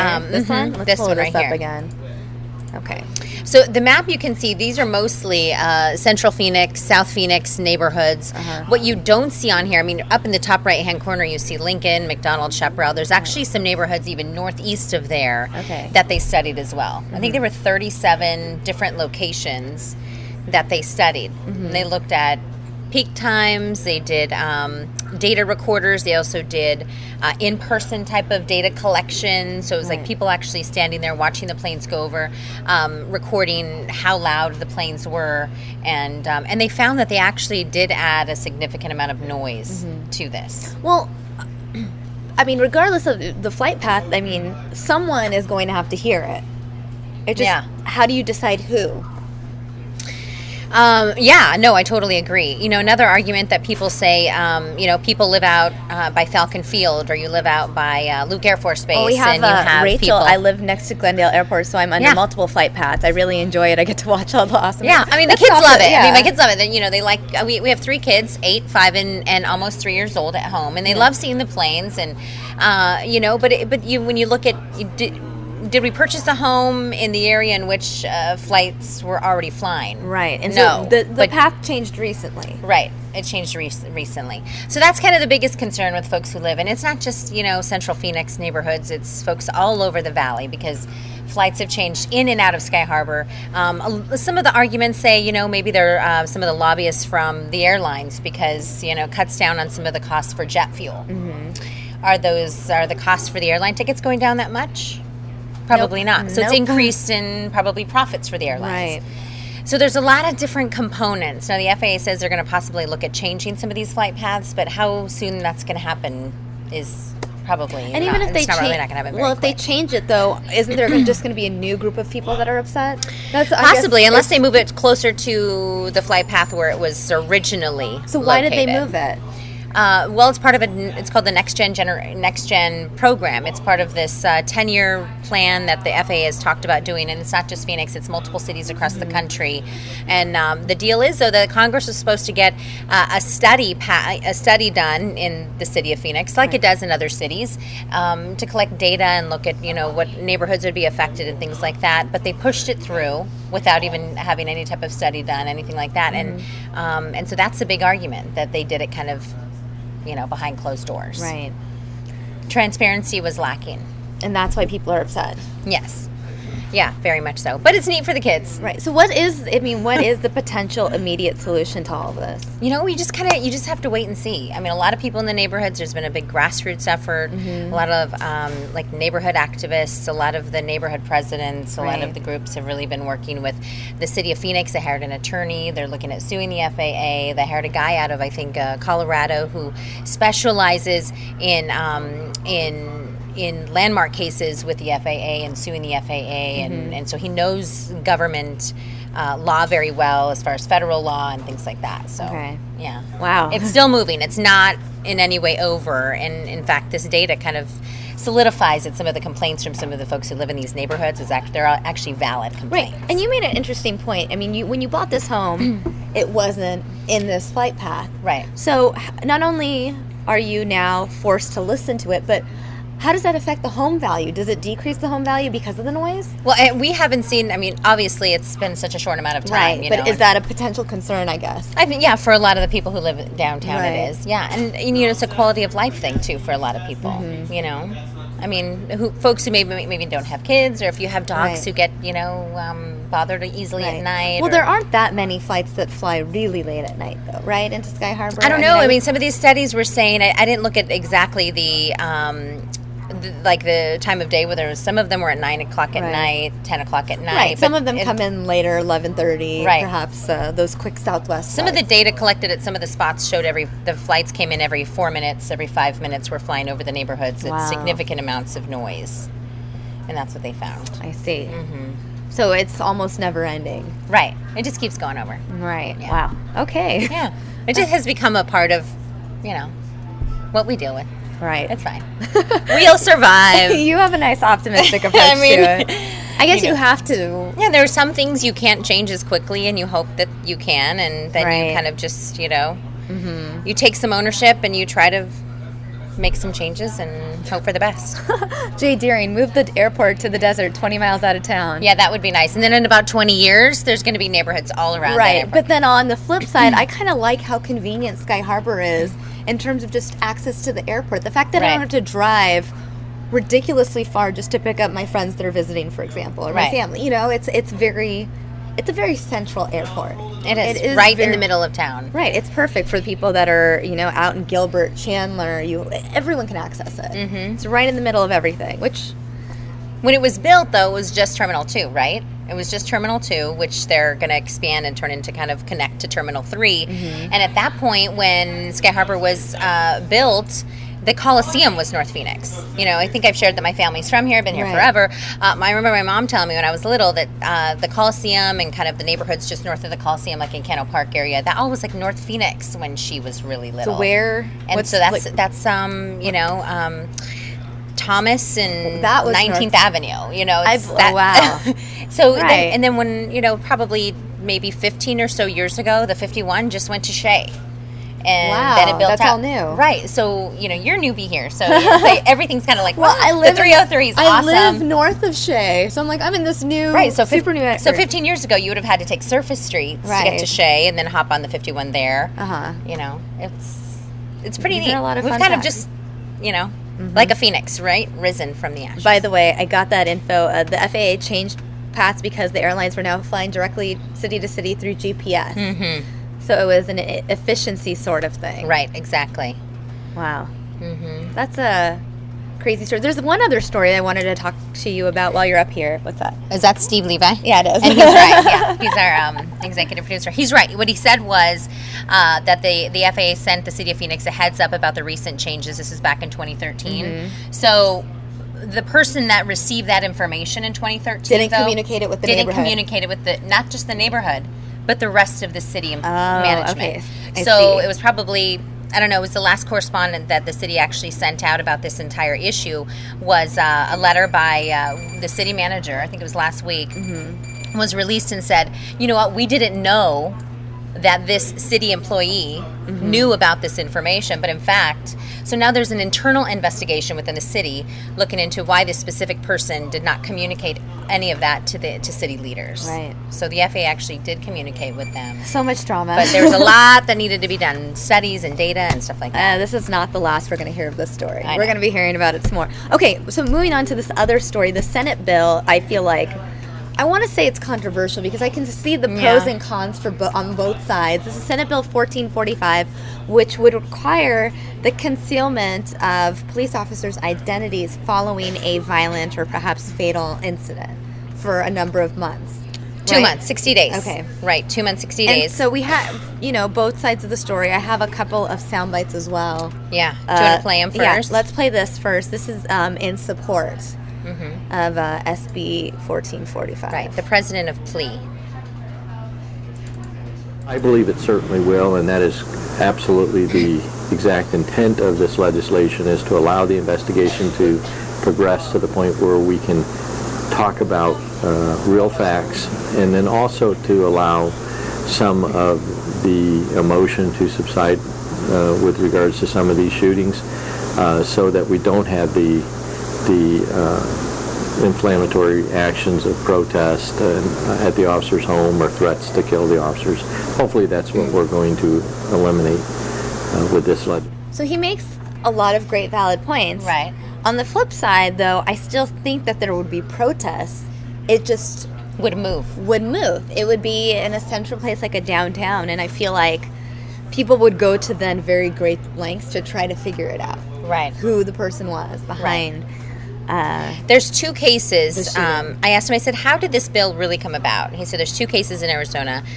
The Remain Brisbane case, which we all remember. That was very recent. Yeah. And then when he was reaching into his pocket, police thought it was a gun. They shot him. Apparently it was a pill bottle in his pocket. And then there was another case out of Pinal County where it was an officer-involved shooting with a deputy down there. And there was very similar type of reaction. There was the officer, the deputy needed 24-hour monitoring at his home, security, things like that. Mm-hmm. And so those are the two cases that he cites in why he supports SB 1445. Right, and then we have another soundbite from someone who is completely opposed to this bill. Her name's Chanel Powell. And she is a mom, a school board member for the Ball School District, community activist, and she's partnering with the ACLU in a rally that will take place about 4 p.m. tonight at the state capitol. Right. What about the victim's family? This bill is totally unequal, and it set precedents one life over another, and it's just a bad bill, and it's an egg on our face if Arizona decides to move forward with this bill. So we are encouraging and we are empowering Governor Ducey to veto this bill because it's simply bad for Arizona. This bill certainly ignites the fire and widens the gap between community and police. What about the victim's family? It just repeats at the end. They know that. Yeah, that's Chanel. When the soundbite ends, it starts over. You're all, If I'm they know not that. like right there, ready to like switch, you guys will hear it again. Quick fingers. So, okay, those are both sides of the story. Right. We have the meeting is at 2. No, the rally's at 4 o'clock. The rally's at 4. I thought I heard during our morning meeting that there was also something happening at 2. There might be. Okay. There might be something. Maybe today the Senate's looking at it. That's I think what the it was. House passed it. Okay. And then it goes before the Senate. The Senate, they're expecting it to pass. And then Governor Ducey has to approve it or veto it. Right. And so what Chanel is saying is that she's hoping, because they're anticipating that this is probably going to pass in the Senate. Right. They want Governor Doug Ducey to veto SB 1445. Yeah. I understand both sides. I understand Chanel's concern and other community activists' concern, but you also do understand the point of view of Plea and those who are in support of SB. Well, you think of the officers, of the safety, right? And not just the safety of the officer. You think of their the family safety members, of, right? The wife, the children, sure. Things like that. And so you think about their concern, their safety, but then you also think about the public's right to know. Yes, and to protest and to demonstrate. Well, they can still protest and demonstrate. This does not stop them from protesting and demonstrating. It just prevents them from protesting and demonstrating against a specific officer. Right. They can protest against what happened in the incident, but to then target the officer, it just can become a dangerous thing. And it's an unrelated situation, but going back to that incident where 2 police officers were shot and killed in New York, and that guy just did it because he was angry at cops. Right. The interesting thing it was like in his Instagram, for example, he wanted justice. He claimed he wanted justice, right, for like Michael Brown, Eric Gardner. I thought it was so interesting that he didn't even name Eric Gardner correctly in that Instagram post. He called him Eric Gardner, and I was like, "You're just using it as an excuse." Yeah, and I was like, "Don't do that." You know, you also have to look at the idea that I believe it's the Arizona Police Chiefs Association, right? They don't agree with it. And they don't agree with SB 1445, and I think it's because it's the Police Chiefs Association anyway, the person who represents them, because I believe they already have some control. This would take control away from them. So and something interesting that Plea noted was that even the background of the officer, like say if they had broken rules before or other types of situations that happened with that officer before, his history, his background, that would be disclosed. The public would be allowed to see that. It's just the officer's name. And I said, the question I had for Plea was whether or not, is this to allow cooler heads to prevail? Is this so that emotions can die down? So, nothing. Right. And there aren't any other, no hotheads don't get to act on some emotions. And he said that's one of the reasons why. They're hoping that maybe that 60-day period. So I don't know. It's either way you kind of look at it and you think. But at some point I asked him, I said, it's interesting to see, too. I mean, at some point police departments already have some type of power as to when they release information. Right. Like the information's not going to get out right away until they release it. No. How soon after they typically release that information, in your observation of it depends on the case incidents? It depends on the case. There's some times where we'll have information in an hour. And there's other times where it'll be 4 hours. Yeah. But sometimes it's a few days. Right? Mm-hmm. Depending on the case. And so he said, allow time for the investigation to take place. And Plea works a lot with the leaders at the state capitol. Mm-hmm. They have a lobbyist on staff that at the state capitol kind of works with them on different things. And it's going to be interesting. The one thing that concerns Chanel, the mother, state school board member, community activist, who we spoke with this morning, she said, if this passes, will it then take precedent and be passed something similar in other states? Because I asked Plea, I said, I haven't found any other similar bills in any other states. And he said he doesn't believe there are any. He doesn't know of any, is what he said. So this may be the first of its kind in the country if it passes. Wow. Do you think it's going to pass? I think probably. It'll pass the Senate and it'll pass the Senate. Okay. And it already passed the House. Passed the House. And so it'll be left up to Governor Ducey. It'll be interesting to see what happens. Yeah, it will be. Wow. Well, Celeste, thanks for the update. Next we have, I believe I have a couple things coming in. We have the Deborah Milkey press conference getting ready. And then I also have this press conference with President Obama and Ashraf Ghani from Afghanistan. So I thought you were going to let me talk about Will Ferrell. Do you want to? No. Thank you for having me. That's an unrelated note. We're talking about really serious issues right now. I mean, we did dedicate a full day to Will Ferrell when he was here in town. Yeah. Keep in mind, he got his News Now coverage. Yeah, he did. Yeah, he did. I was telling Samia that I watched this great documentary with him last night, little bits and pieces, and it was like an entertainment report. I don't remember what it was called, but it was in black and white. It was really well done, probably related to the award he's receiving. The Hollywood Walk of Fame. Yeah, it was so good, though. I love hearing about their past and how they grew up and their start. And I've mentioned it here. He went to USC originally studying broadcasting. He wanted to be a sports broadcaster. Yeah. So I think that's a really Can you imagine? On Fox Sports, Will Ferrell? He would, I mean, if he kept himself a little bit subdued, he would still be the funny guy on Fox Sports. But I mean, he has movies like Anchorman now to release that part of him. Yeah. The interesting part you mentioned, subdued, is that what he said in this interview, I know that I'm supposed to leave right now, but I'm going to leave you with this really funny nothing's note. really, I'm monitoring these I'm going to leave you two. with this funny note. So he says that in the very beginning, someone said, you're really not that funny and you're probably not going to make it. Right. And he said that probably was the best advice he'd ever had, because then everything kind of went out. He kind of said, okay, well then I'm just going to have fun with this thing as long as it lasts. If I'm not going to make it big, and I'm just going to have fun with it and go with it. Right. And he said it's the best thing that could have ever happened to him, because then he was able to be himself. Right, because I think when you think you're funny, you're so in your head about, is this funny? Is this, you know what I mean? Yeah. It's a lot more pressure to perform, and if you don't, I get it. Yeah. It was good. It was good stuff. That's Check it really out. interesting. I'm going to go home and watch it on Netflix while I eat my lunch. But first, you're going to tune into News Now while you eat your lunch. And chime we have in so much going with on. some of our chatters. I know, there's so many of them, a lot of them tuning in. Some names are newer to me, like W. Hill, I don't see as often. Ginger Red. A lot of these people are still regulars as well. Jay Deering, Jonathan, Blinn, Joe Foley, Annie, Zena. I mean, so many people chiming in. Savannah, Alfredo. It's so great to have this interaction where they can share their opinion on stories, even tell us facts about stories that we don't know yet. Right. And also ask us questions. I think that's so important because, sometimes they want to know about a story or get clarification, and they can actually directly ask us. Yeah, and sometimes you kind of steer the conversation. Right, I'm like, what do you guys think? And then we just kind of get it's like a poll. Right. Almost of our news. Well, Samia came up to me and was chatting with me and said, this is kind of what we're talking about, because these are the big stories of the morning. Right. And then we were talking about if Ron was going to come back up and chat with you about the Deborah Milkey case. Right.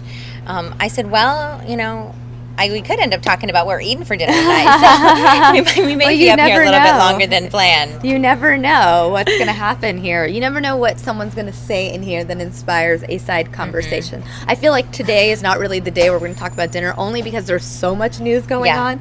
Other days, a lot of news. Yeah, there's a lot of news. I'm looking at these two monitors. It's Milkey and there's Obama with the major foreign leader. Okay.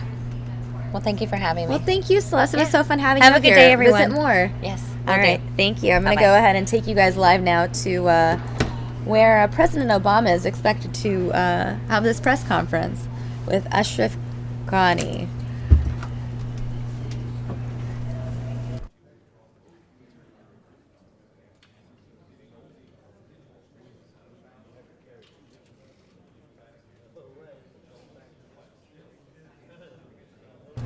In fact, while we wait for the event to start with President Obama, I'm also going to show you, we're going to do a little bit of a double box action here, where you'll be able to, in this top right-hand corner, that is the Deborah Milkey press conference, and we will be watching and waiting to see which one happens first, and we'll bring that to you here on News Now.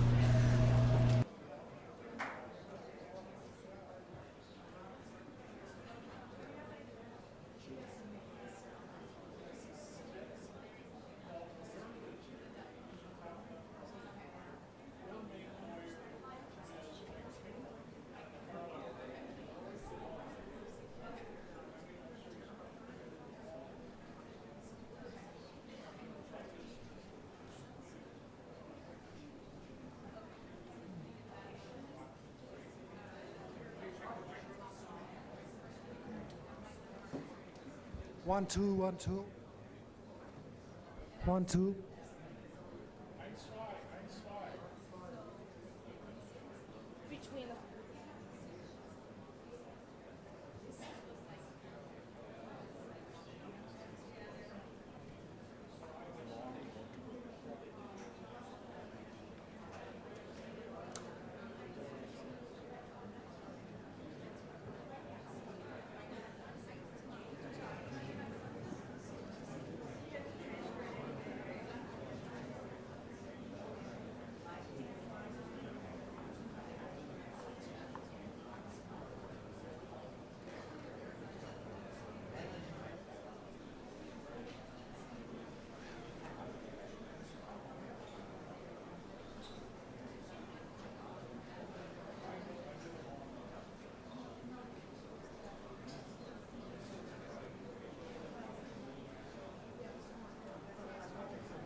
Ladies and gentlemen, this is your 2-minute warning.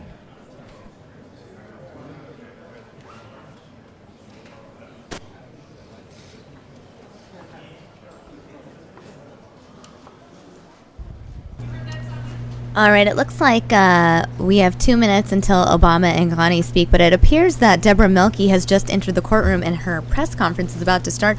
So I'm going to be taking the Milkey press conference live, and we'll be watching Obama and Ghani speak. Right after that, we will be playing that video back live here on News Now.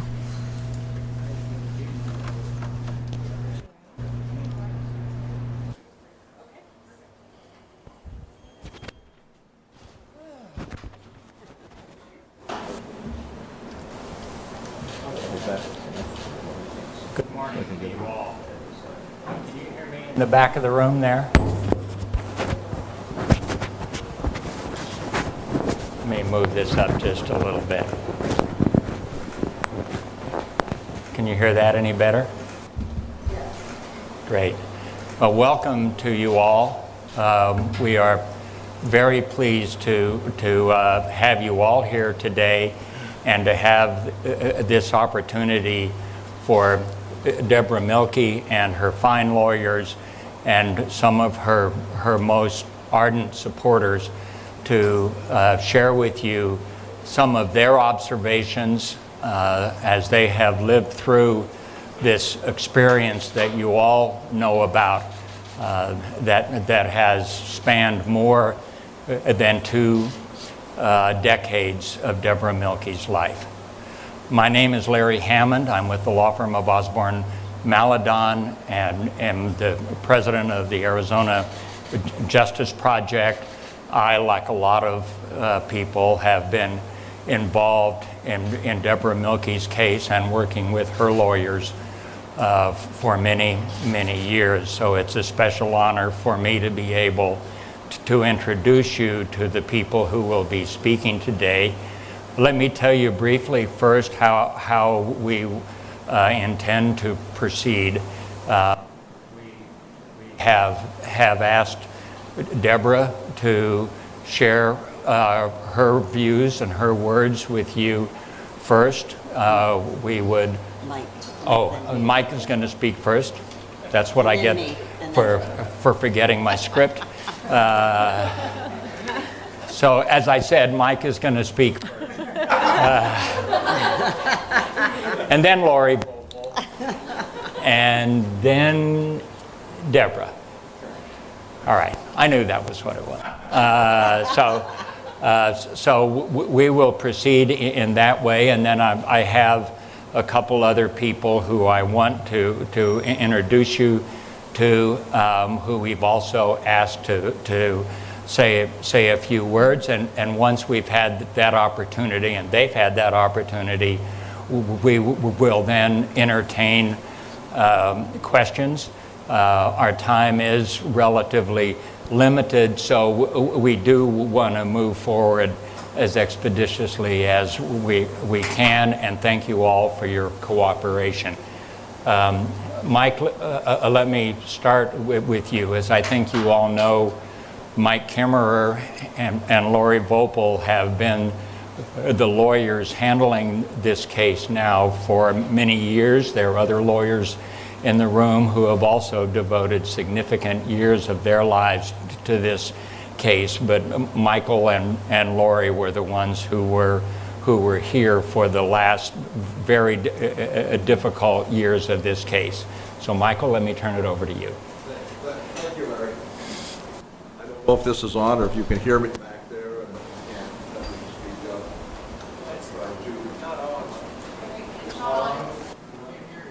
Turn it up. Just move it closer.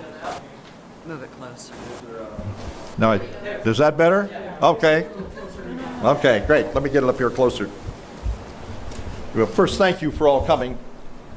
We scheduled this press conference because we thought it would be good if we could have all of you here at one time, and it gave Deborah a chance to speak and give her thoughts about what has happened to her. I kind of sit here today in really a state of disbelief that we have gotten to this point. This case has been a nightmare for Deborah Milkey for over 25 years. It started back on December 2nd. Still not? Okay. December 2nd, 1989, when she was arrested and ultimately falsely convicted for conspiring to have her son killed. And here she was, an innocent woman.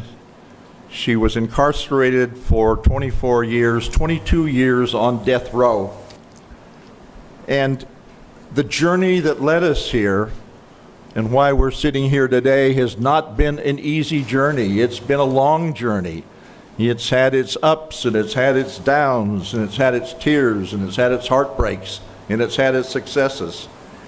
And I have a great deal of gratitude that we're sitting here today knowing for Deborah, her nightmare is finally over and that she's a free woman and that she can now have a life for the years that she has left to enjoy what all the rest of us get to enjoy in the world, in which she was deprived of for over 24 years.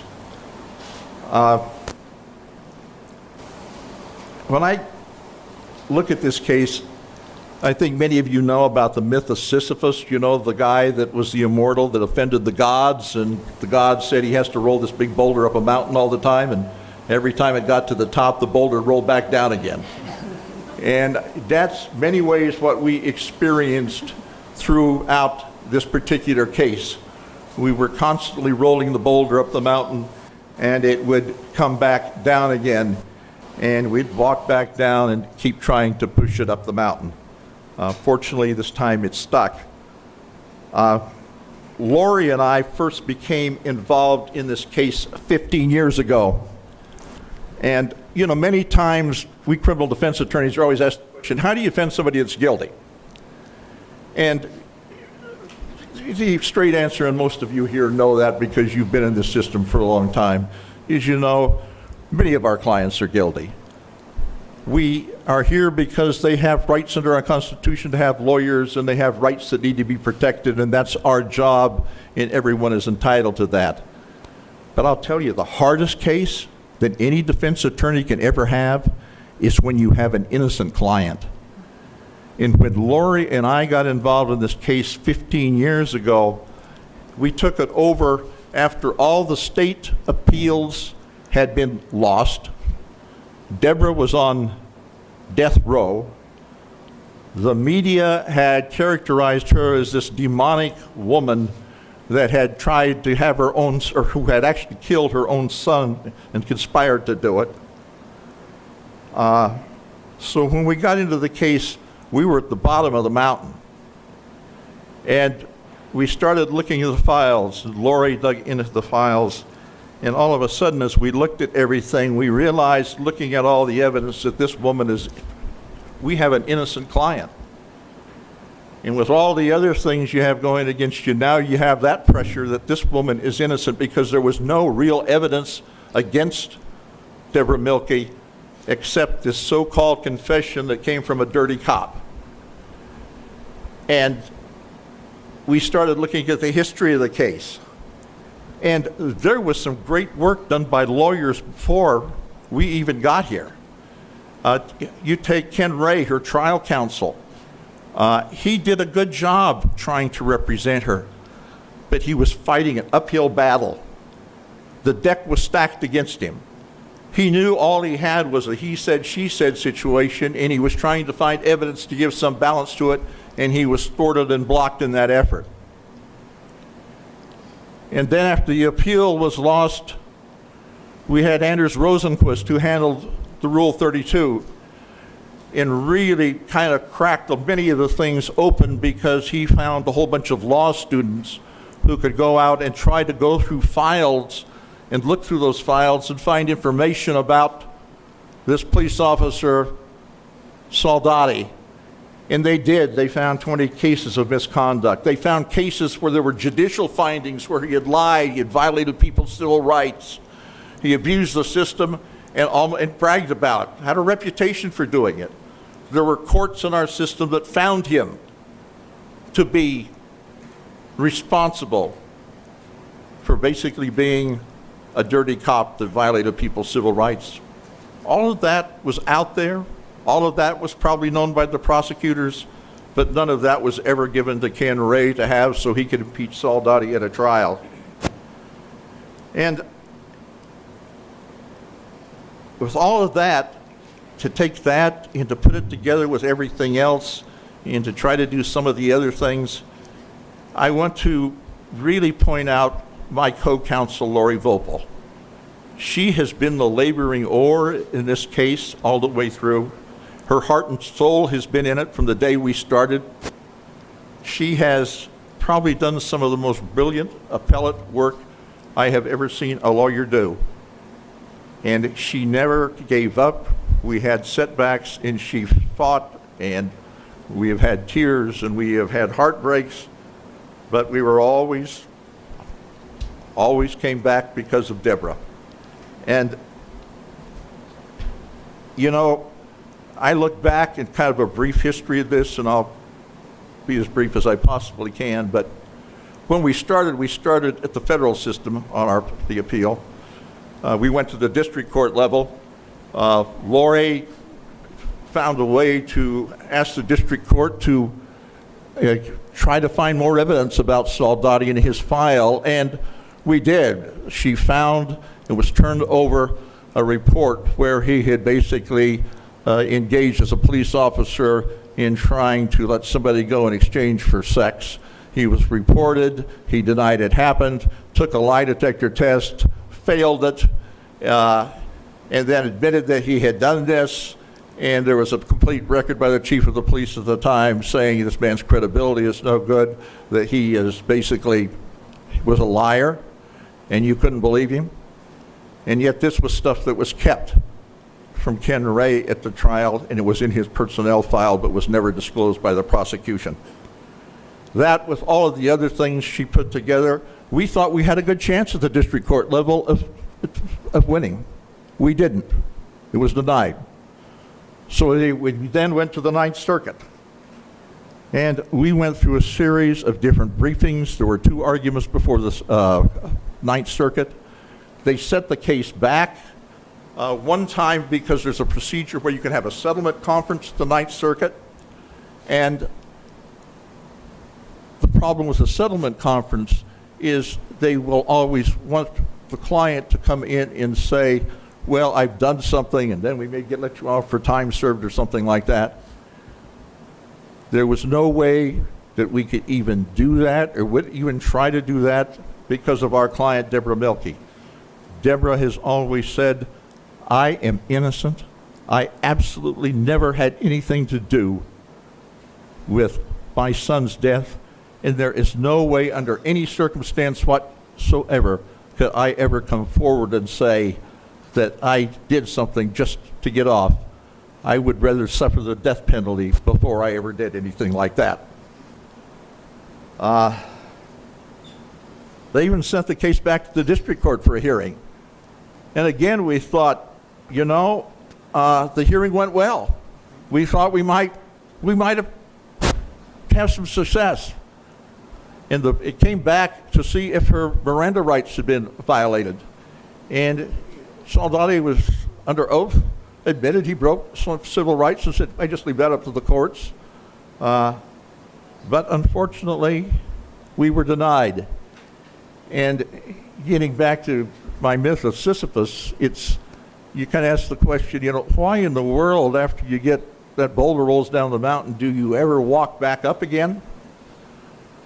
Well, it's because you have hope.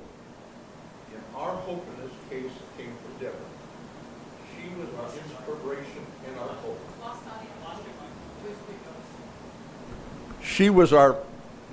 Deborah was the one that was always there, and Lori and I would visit her at prison, and we would be, after you suffer defeat like that, when we thought we were going to win, we were down.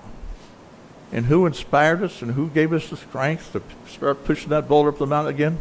It was Deborah. Because Deborah said, she says, don't worry, I'm innocent. And I'm innocent, and we'll win. And at that time, it just didn't look real good for us. But we kept on fighting. Lori did just some brilliant work in putting things together. We had more briefing. And then finally, on March 13th of 2013, the Ninth Circuit ruled, and they ruled in Deborah's favor. They reversed her conviction, and they sent it back for determination to whether there's going to be a retrial at the county attorney's office level or not. And it wasn't just another decision. It was just not a decision to say we reverse this. It was a monumental decision. It was a decision that really, for a long time, which needed to be done, addressed prosecutors that hid information. And here they found the conduct was egregious, how information was kept back, and that the county attorney's office at that time had to know that that information was there, because some of these cases that Soldati had been involved in, they were cases that courts had ruled on. They were handling them in the same office. And they were findings about his misconduct in his lying in cases, in railroading defendants. And yet none of this was ever produced. And it was a blistering opinion by the Ninth Circuit. They said it was egregious conduct. And when it was sent back, we were hoping, based on what they showed, because they clarified, and you have to realize the court spent years going through the evidence, listening to all the arguments. And in that period of time, they found the only evidence here that really connected her to anything in the death of her son was this so-called confession that Soldati claimed he had obtained from her in 30 minutes never making a record of it, never recording it, and yet that was the evidence that she was convicted of when it was presented in court, because no one was able to challenge the credibility of Soldati about his history, his past, because it was all covered up. And we didn't have all the computers back then where you could look and find all of this stuff easily. That's why what Anders Rosenquist did was so a monumental task, when he found law students that could go out and go through microfiche and files and found all of this misconduct by Soldati.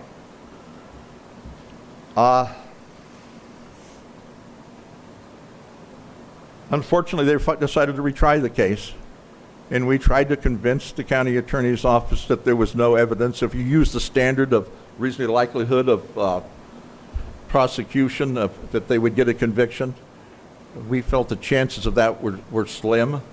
The only evidence, again, was this so-called confession, but they went ahead and made the decision to go ahead and proceed, which they did. So we started to get ready to retry the case again. In one of the motions we filed that went to the Court of Appeals was a motion on double jeopardy, because the Ninth Circuit had said this conduct by the prosecution was so egregious it went beyond the pale, and as a consequence, you know, we use that as an argument. It was their fault that she had that trial, so double jeopardy set in. That went up to our Court of Appeals. In our Court of Appeals, in another amazing decision, utilizing many of the findings of the Ninth Circuit, but also looking at the whole thing and said, this is egregious conduct. What happened here to Deborah Milkey is an outrage, and what happened here is a stain on our criminal justice system. The state appealed, and they ended up ruling at that point to dismiss her case with prejudice. The state appealed to the Supreme Court. The Supreme Court upheld the Court of Appeals by denying review, and that's why we're here today. After all that process, Deborah Milkey has finally been vindicated. She's an innocent woman who never should have been convicted. She was a victim of a dirty cop. She was a victim of prosecutors sitting on evidence that probably would have saved her, and saved her from 24 years in prison, 22 of those years being on death row. And I want to talk about really the unsung hero in the case, and that's our courts. Our courts really came to Deborah's rescue, and I give them a great deal of credit for the courage they showed, because we've had Brady violations over the years, and we have seen them basically people just getting a slap on the hand and people ignoring them. But in these two opinions, the courts have made a statement, and there are lessons that they have given us out of those opinions. Number one, it's very clear now that if there is favorable evidence that can exculpate or help or mitigate a defendant, the prosecutors not only have a duty to find it, they have a duty to give it and turn it over. And it's their responsibility. And if there's egregious misconduct by police or prosecutors, there are going to be harsh consequences. That for years has not been the case. They also pointed out the whole thing about custodial interrogations, that if you're going to have custody interrogations, verify it. This is just somebody coming in and saying, this is what someone said. You know, Soldati had a chance and was ordered to record the statement that he got from Deborah Milkey. He didn't do it. He didn't let his partner in the room. He just walked in there for 30 minutes, came out and said she confessed, and Deborah Milkey said, I never confessed. I'm innocent. I never did anything. I think these opinions will help spur a movement in this country where anyone in custody is interrogated. Those interrogations have to be tape recorded. We have so much technology now, there's no reason that doesn't happen. And I think they're also saying in these opinions that there need to be checks on our systems of justice, our police systems and our prosecutorial systems so they don't become rogue. They don't develop a culture of this type of misconduct, and it just can't ever happen again. And so even though this is a case that's I guess it's the end for Deborah, the case is, it's the beginning of her new life, I like to think these cases even mark something that's a bigger beginning, and that is that maybe in our criminal justice system, we have seen a beginning where prosecutors and police are going to have to be responsible for their conduct. All I can say here is a nightmare for Deborah Milkey of 25 years is now over. She is an innocent woman who should never have been convicted, but she's here and free today. And I can't tell you how happy we all are, and happy, such a flimsy word. I'm just overwhelmed, and so overwhelmed it's hard to describe the emotion I feel that we finally got here. I mean, there were so many moments when Lori and we didn't dream we would be sitting here today saying that Deborah Milkey is free. Thank you.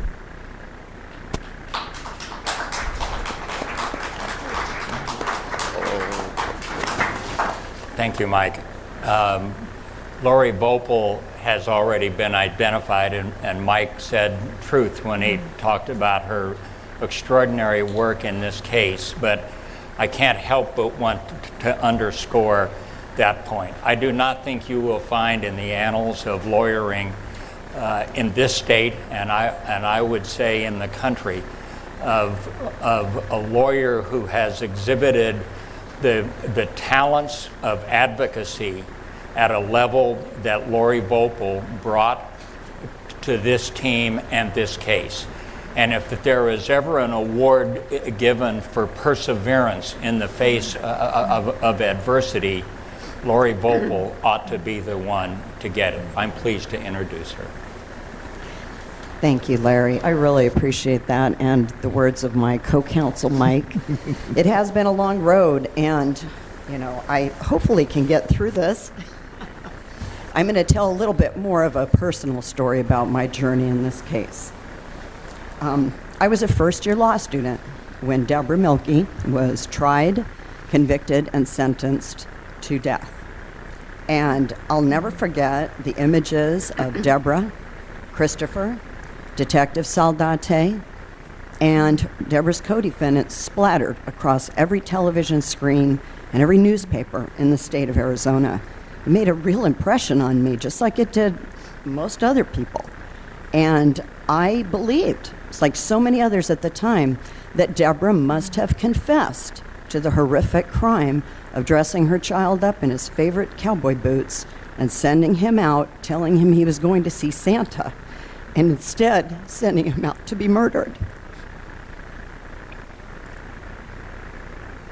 I never dreamt at that time that just 10 years later that I would begin working so hard for Deborah's freedom and vindication. And over the past 15 years that we've represented Deborah, she has become not just a client, but my friend, my dear friend. When I reviewed the enormous file in Deborah's case, I was literally stunned at the lack of evidence linking her to this horrific crime. Thanks to the great work, as Mike explained, of Deborah's trial lawyer, and then by Anders Rosenquist, Terry Capozzi, Kurt Fowler, and the post-conviction team of researchers that they assembled to spend thousands and thousands of hours uncovering cases involving this detective on microfiche in the clerk's office. There was no internet. There were no electronically available records. They did this by camping out at the clerk's office at the Maricopa County Superior Court and just digging through microfiche hour after hour until they could find other cases involving Detective Saldate. It was an enormous feat, and one that ultimately really helped turn things around. It took a long time. It should not have taken this long, but it did. And because of all of that, we were able to really start seeing what this case is all about. And it was amazing. It changed my mind. It changed my outlook on cases and the criminal justice system. And I learned that this case was not about a selfish, self-centered woman who wanted rid of her young child, as the state had portrayed. It was about a young 25-year-old mother who did her best to care for and protect her child, and who fell into the clutches of a very dishonest, manipulative, and egocentric detective. Deborah did not stand a chance alone in that room without a recorder, without a witness, and without any other form of corroboration with this man. And if any of you saw him testify, you would understand why he won that swearing contest, the hubris, like I have never seen. And there was no form of corroboration as to what Deborah said, and more importantly, as to what she did not say. She asked for a lawyer. At the outset, right after he read for her rights, he ignored her and then plowed over her in the course of the next 30 minutes. Now, although the great weight, thankfully, of media and public opinion have shifted gradually in Deborah's favor over the years as more and more of the evidence and lack thereof in this case have been revealed, there are a few who say, I still just think that Deborah's guilty. That's what my gut says. And all I can say to those few people is that none of you have reviewed the evidence in this case like I have. And none of you have gotten to know Deborah as I have. And so I will tell you that my gut is far more informed than yours. Everyone who has opened their minds and opened their eyes in this case, and who have met Deborah, agree that Deborah is not a monster. She is an innocent woman who was wrongfully convicted and who paid a price that none of us can even imagine and should ever have to pay. The loss of her precious child, followed by her arrest and conviction for his death, the loss of half of her precious life, and nearly the loss of her very existence.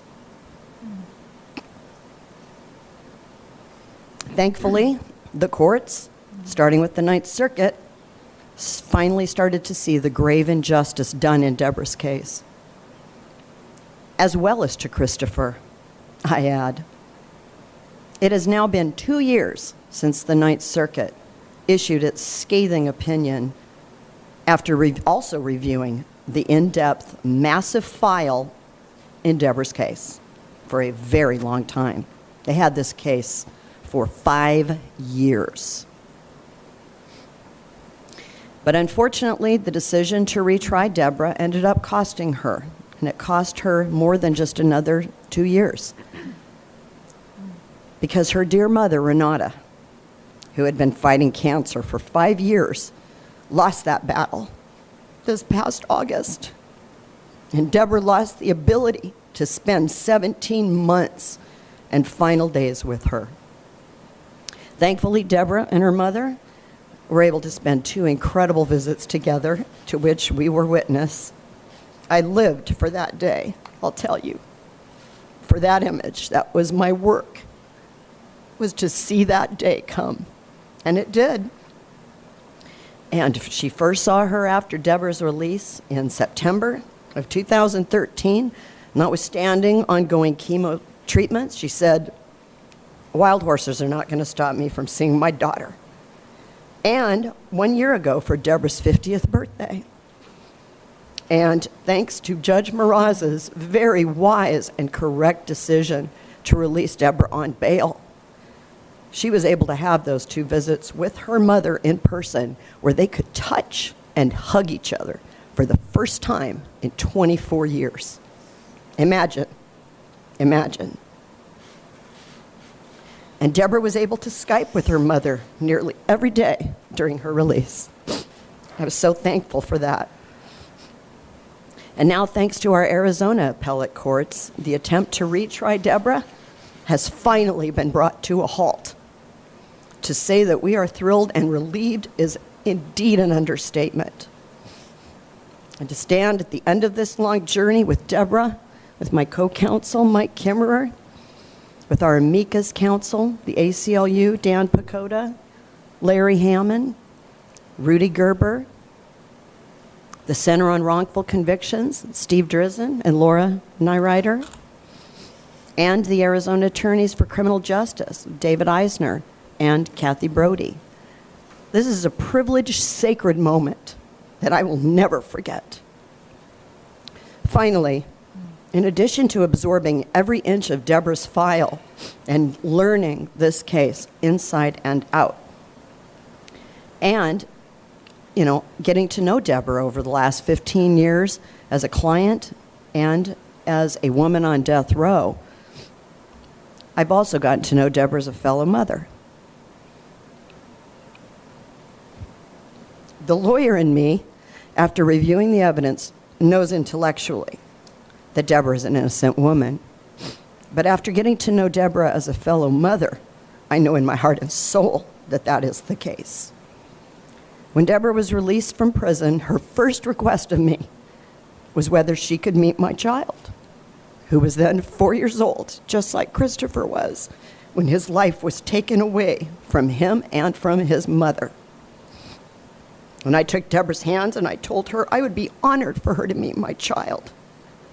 And the two of them have developed a wonderful relationship. She doesn't just call her Deborah, she calls her Deborah Milkey. And every time I see Deborah with my daughter, I know in my heart and soul that she is not capable, and she has never been capable, of the horrific crime that she was accused of committing against her own child. And now, I'd like to introduce our client and my very dear friend and fellow mother, Deborah Milkey.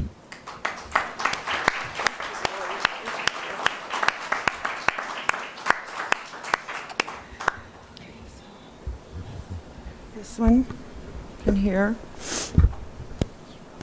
Okay. So right here. Okay. This is in the face.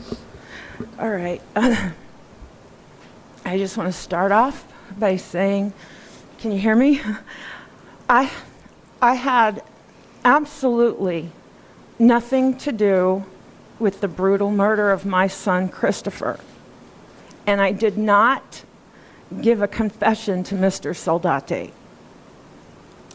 I always believed this day would come.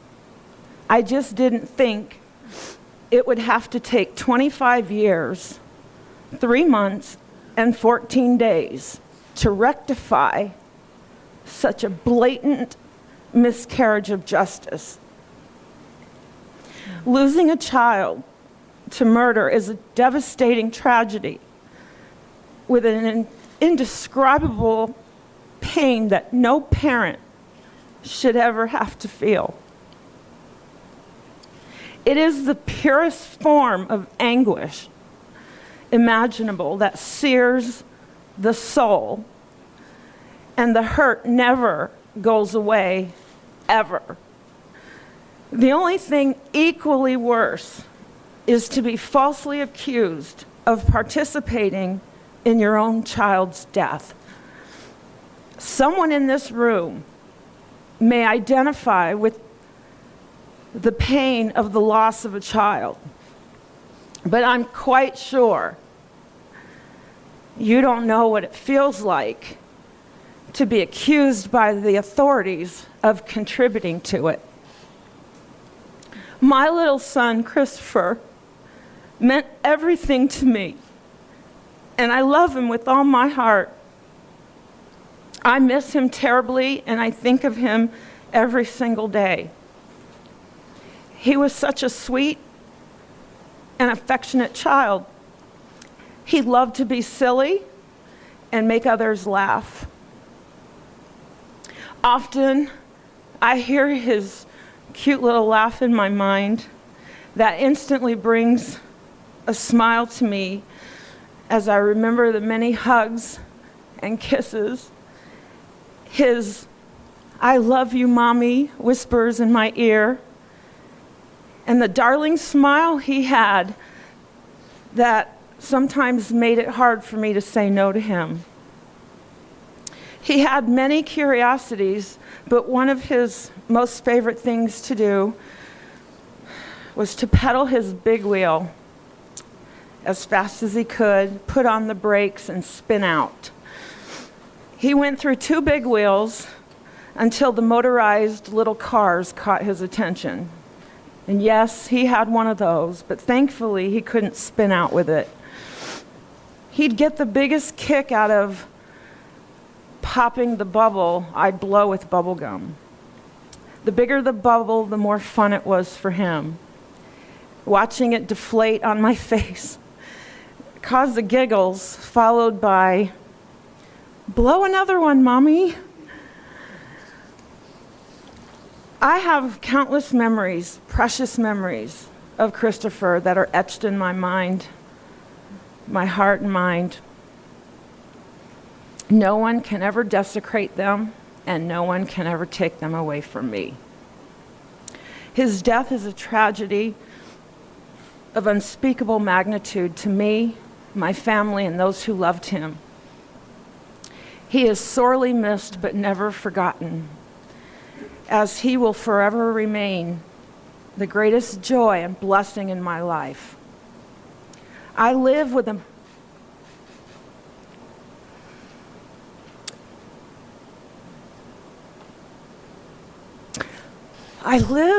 an abiding sense of loss, and a chunk of my heart is gone.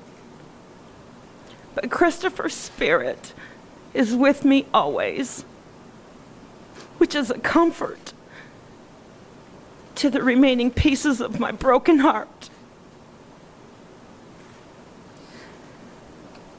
Being falsely accused of a crime you didn't commit is also a devastating tragedy.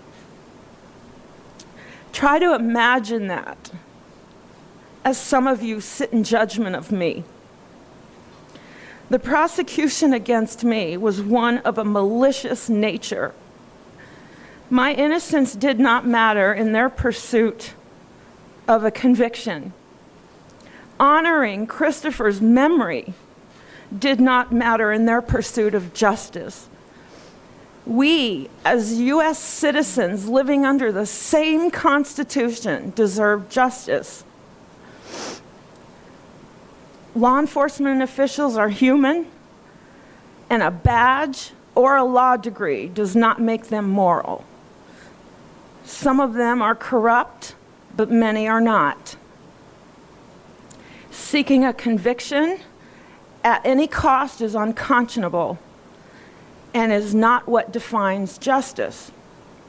The Chief Judge of the Ninth Circuit Court perfectly stated that, quote, "Bad cops and those who tolerate them put all of us in an untenable position," unquote. Injustice does not discriminate. What happened to me can happen to anyone, as it has already hundreds of times over thus far across the country. This could happen to any one of you.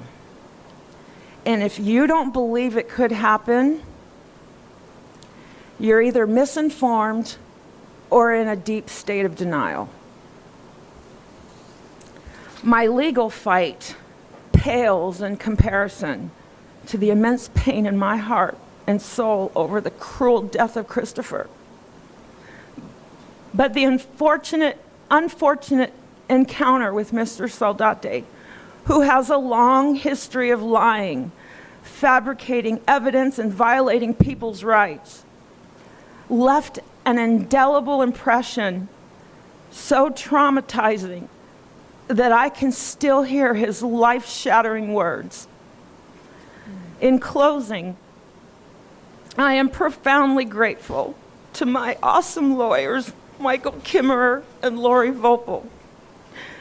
who lived and breathed my case for over a decade, working tirelessly to redress this injustice. I extend my deepest thanks to the numerous lawyers who helped to restore honor and justice for my son, Chris. I give my heartfelt thanks to Frankie for his years of relentless research and for being the voice for Chris and me.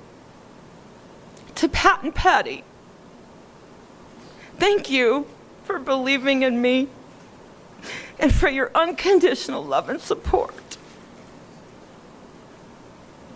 To my dear mother, for sacrificing so very much and walking with me down this pain-filled road. To Paul, for being an advocate of mine for many years. And to the thousands of people out there for their belief in me, kind sentiments, and moral sense of justice. My heart is truly filled with enormous gratitude. Thank you.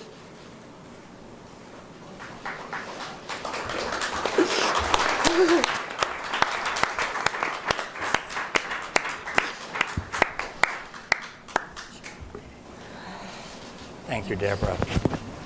Before we entertain a few questions, there are a couple other people I would like to introduce you to.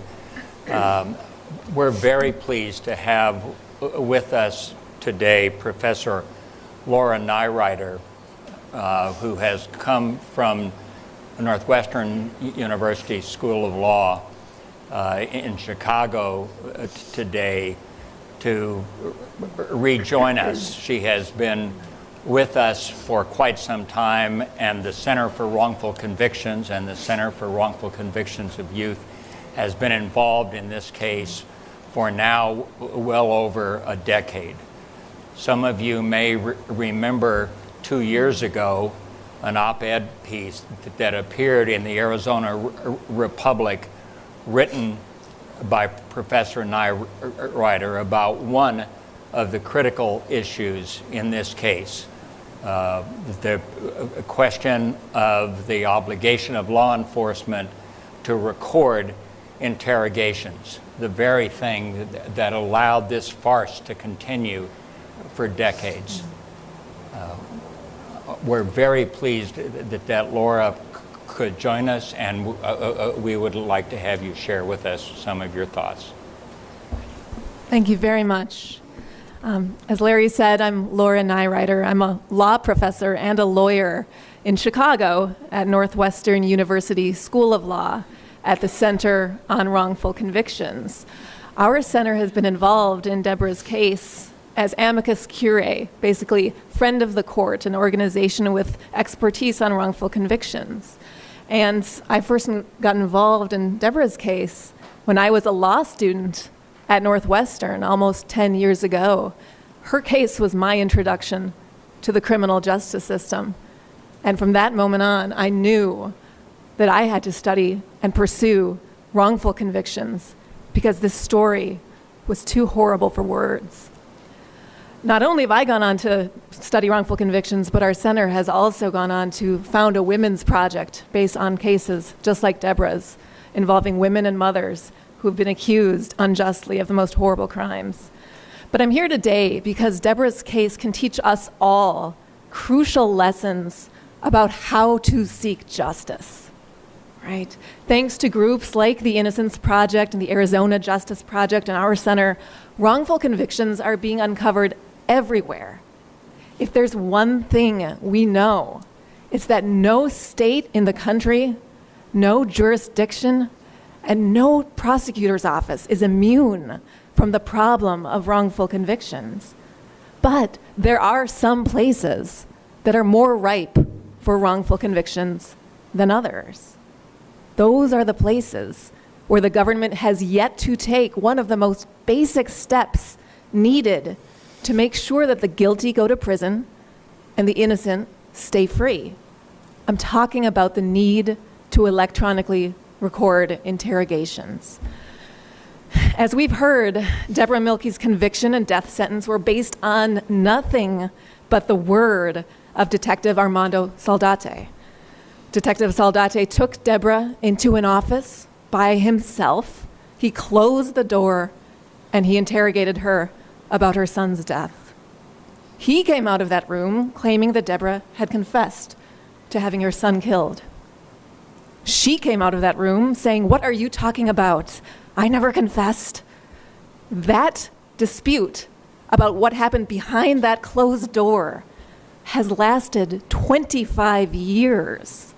That's what this case has always been about. But there could have been an easy answer. A simple video recording of Deborah's interrogation from start to finish would have told us what happened behind that closed door. And Detective Saldate knew this. In fact, he was ordered to record his interrogation of Deborah by his supervisor, and he chose to disobey that order. If we could just hit the play button, the courts would have been able to decide whether Deborah was innocent. The prosecutor would have helped to have confidence that he wasn't prosecuting an innocent woman. And Deborah could have avoided 23 years spent in the hellhole of death row before the court saw fit to end her ordeal. Now, 21 other states, plus DC, already record interrogations. This ranges from New Mexico to Ohio to North Carolina. It is time for Arizona to join their ranks. Although many police agencies in Arizona do record some of their interrogations, they're not required to. It is time to require all police in Arizona to electronically record interrogations from start to finish. It is the only way to prevent another Debra Milke case. And it is the only way to prevent a second coming of Detective Armando Saldate.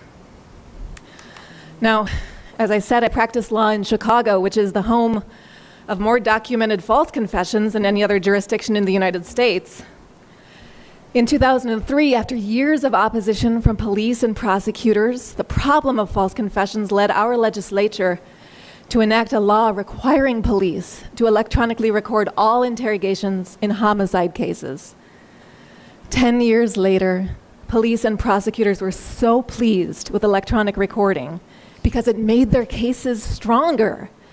It helped them fight off frivolous claims of abuse, and it built trust between the police and the community, that they supported an expansion of the law so that all serious felonies would be electronically recorded during interrogation.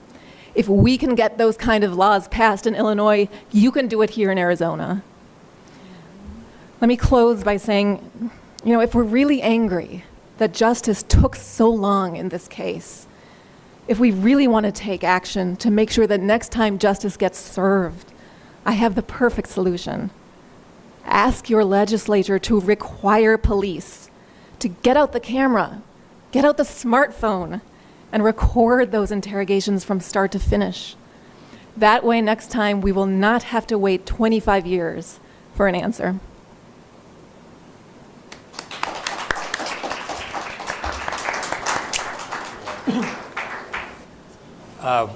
The mantle of responsibility for doing the things that Laura and all of us have advocated here will fall in large measure to you, and it will also fall to organizations like the ACLU and the Arizona Attorneys for Criminal Justice, and we have leaders of both of those organizations here with us today, and I would appreciate it if before we go to questioning, we hear from you briefly.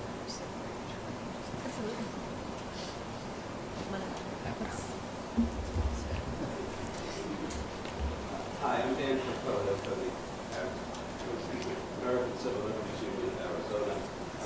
I have been personally honored to be a small part of this courageous and critically important effort and to work with these brilliant attorneys and the courageous Deborah Milkey on this. A number of years back, I think Larry was taking a break in some schools, I recall. I was forced to write an amicus brief about that confession issue and the critical importance of documenting it, something that would seem pretty reasonable that there be a record and not allow someone to say, yeah, I forgot my recorder, I forgot my pad, but I know what she said. It has been an honor, and it's a day that is worth celebrating, and obviously all of the stories should focus on that vindication and new life and the work that has been done. I would only leave with this, that despite the price that has been taken, the ravaged lives and so forth, that at some point in the future folks also focus on in the media the absence of any price paid by the prosecutors involved and the importance of holding people to task for prosecutorial misconduct here and elsewhere. Thank you very much. This is Kathy Brody, my partner at Osborne Maladon, and more importantly, for today's purpose, the president of Arizona Attorneys for Criminal Justice, an organization of defense lawyers in this state that has been in existence since 1983. Thank you, Larry. And Deborah, Lori, and Mike, thank you for including Arizona Attorneys for Criminal Justice in this very important day. AACJ shares your relief that Deborah Milkey's unjust prosecution has finally come to an end. We also applaud the dedicated work of your legal team and the courageous decision of the Arizona Court of Appeals that found egregious prosecutorial misconduct in this case and disallowed her retrial, and the decision last week of the Arizona Supreme Court to let that Court of Appeals decision stand. We are proud that AACJ was able to support you and stand by you as you were forced through this horrible odyssey. And we were thrilled to be able to honor your legal team in January with AACJ's Appellate Achievement Award. As the Arizona State affiliate of the National Association of Criminal Defense Lawyers and the only statewide organization of public and private criminal defense attorneys, part of AACJ's mission is to assist criminal defendants and their lawyers as they fight for justice in the courts. We did that in Deborah Milkey's case. But it is also part of AACJ's mission to work on improving the criminal justice system as a whole so that the things that went wrong in Deborah Milkey's case will not happen again. I hope that we and all those involved in Deborah Milkey's case can work together and use her case as a lesson and a catalyst for change in two areas: mandating that police agencies record their interrogations and supporting prosecutors in complying with their obligations to disclose exculpatory information before trial and even after a criminal conviction. All of us who are actors in the criminal justice system, defense lawyers, prosecutors, and police officers should believe in keeping innocent people out of prison, in prosecuting and punishing those who commit crimes, and in doing so fairly and justly and in line with constitutional guarantees and protections. One lesson from this case, as Laura spoke about, is that we should work together on mandating electronic recording of police interrogations statewide in Arizona. That is the direction that law enforcement is going to ensure justice, and Arizona shouldn't wait much longer to join this growing trend. Over 20 states, by law or court action, now require electronic recording of interrogations, and I believe the number is more than 1,000 additional police agencies voluntarily record in their interrogations, including a number in Arizona. So today, I would invite the prosecutorial and law enforcement agencies in Arizona to join AACJ in asking the Arizona legislature to mandate electronic recording of police interrogations throughout the state. With this one step, we could better preserve important evidence in criminal investigations and at the same time reduce false confessions and wrongful convictions. The second lesson from this case is that we have to give prosecutors the tools and the support they need to comply with their legal and ethical obligations to disclose information favorable to the defense. Prosecutors have constitutional and ethical obligations to give exculpatory information to the defense throughout the life of a case, even after conviction. And this includes information about bad cops. They also have an obligation to look for and learn about bad cop information that's relevant to the case. And apparently not all prosecutors know about this particular obligation.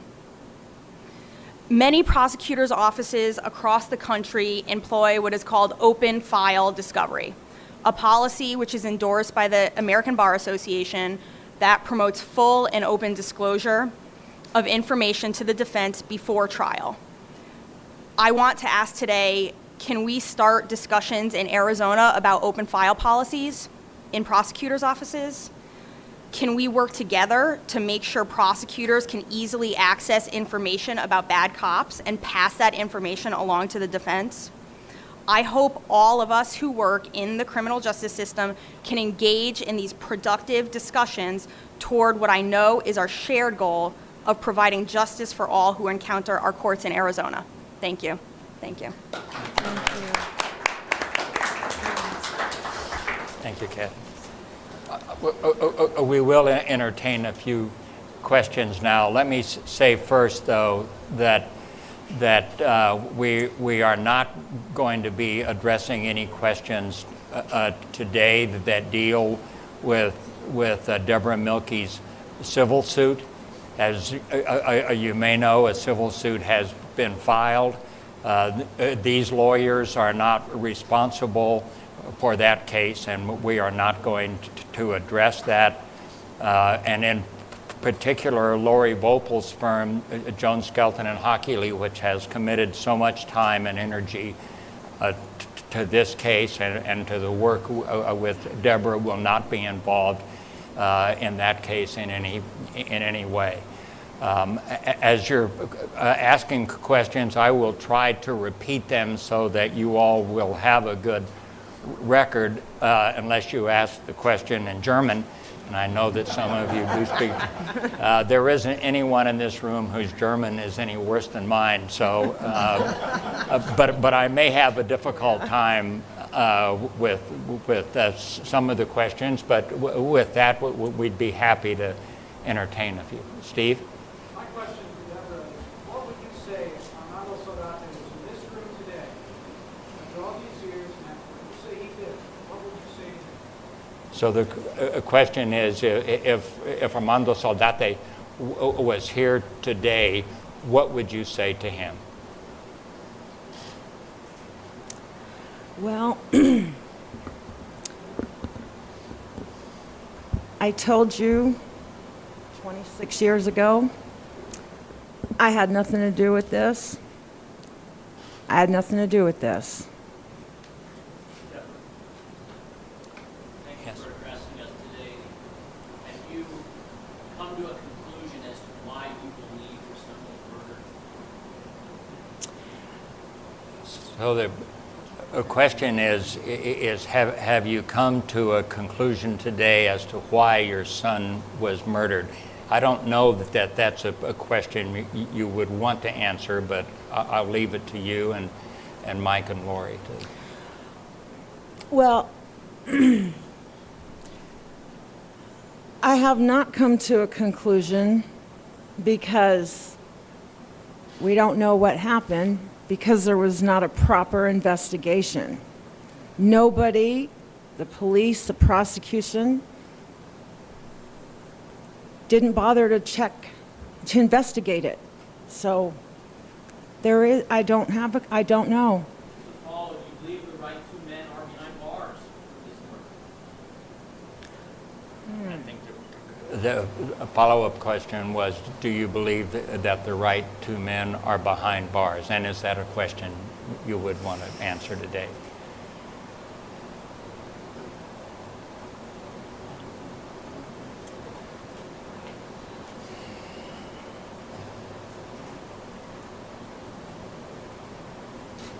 Okay. Take that question.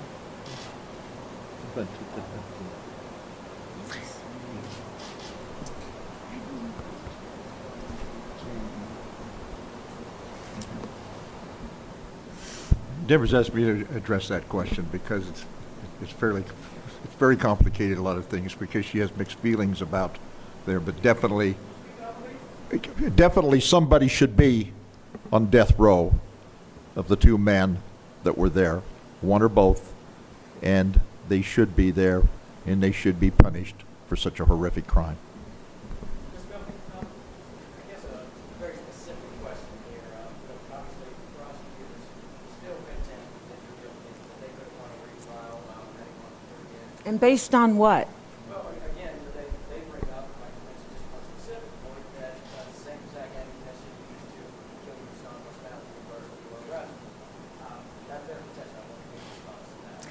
Well,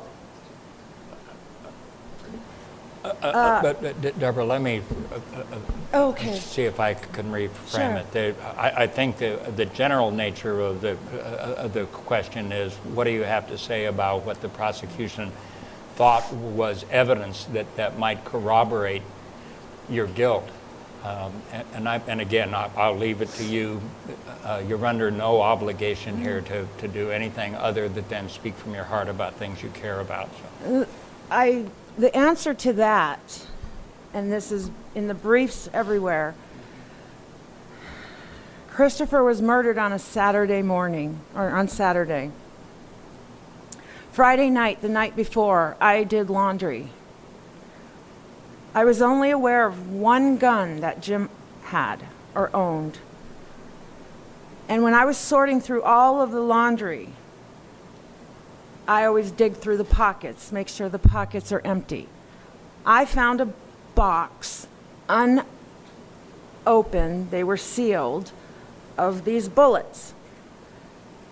And instead of getting up and putting them where they belong, I just shoved them in my purse, which was right next to me on the couch. Put them away later. I continued to sort out laundry. I did the laundry that night. And then the next day, all of this happened. Clearly, I forgot that they were in my purse. That's the answer. Maybe there's a lady back here who has been If I could waiting. first, Larry, can I just mention something too? You know, I always tell people, do you really think that you would bring a purse knowingly with bullets that supposedly connect you to the crime to the police station where you don't even know you're going to be arrested and interrogation? You would bring that there? I mean, seriously. She was doing her laundry and they were in Jim's jean pocket. Yes, thank you. I basically, very simple question, but very important question, I think. Deborah, on this day, is this a day of total happiness for you, or are there other feelings coming here? And have you ever, during the past years of incarceration, thought of revenge against the state? You really that gave you no, that did that part? I'm not sure I heard all of that question, but I think the yeah. What are your feelings having? It's not now happiness.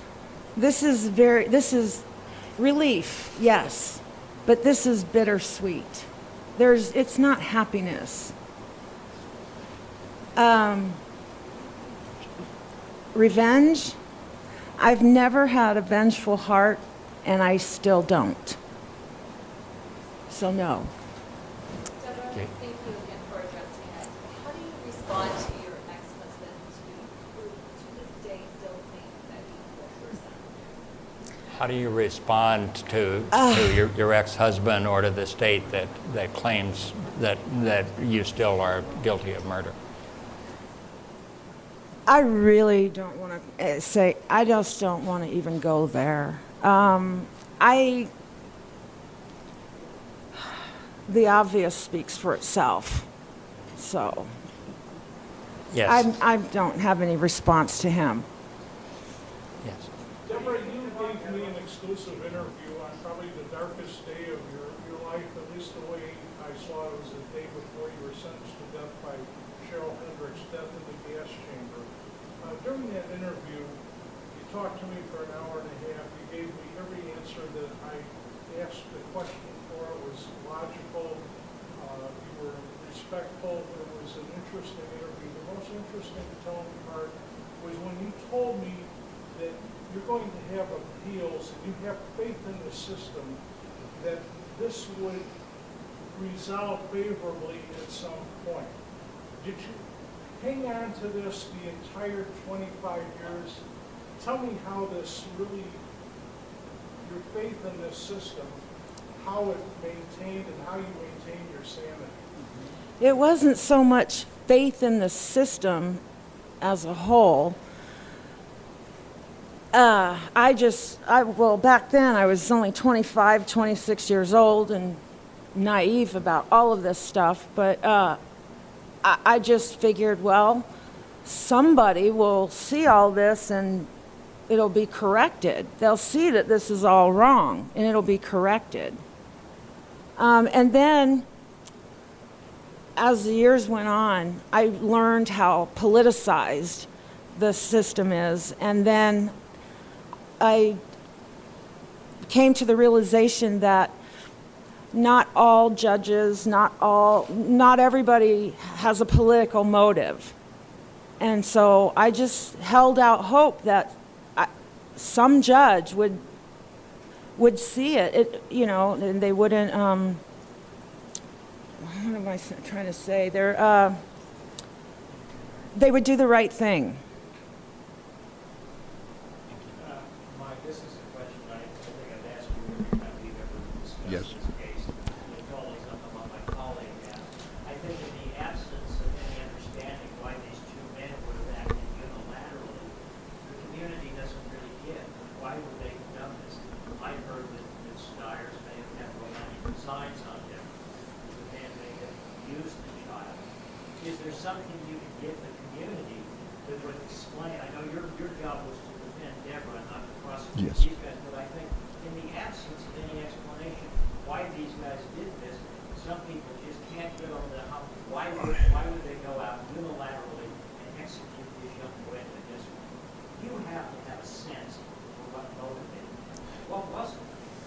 That's an excellent question. It's one of the questions that Lori and I and Deborah, we have been asking that question throughout the 15 years. What really happened out there on that day? Who was really responsible?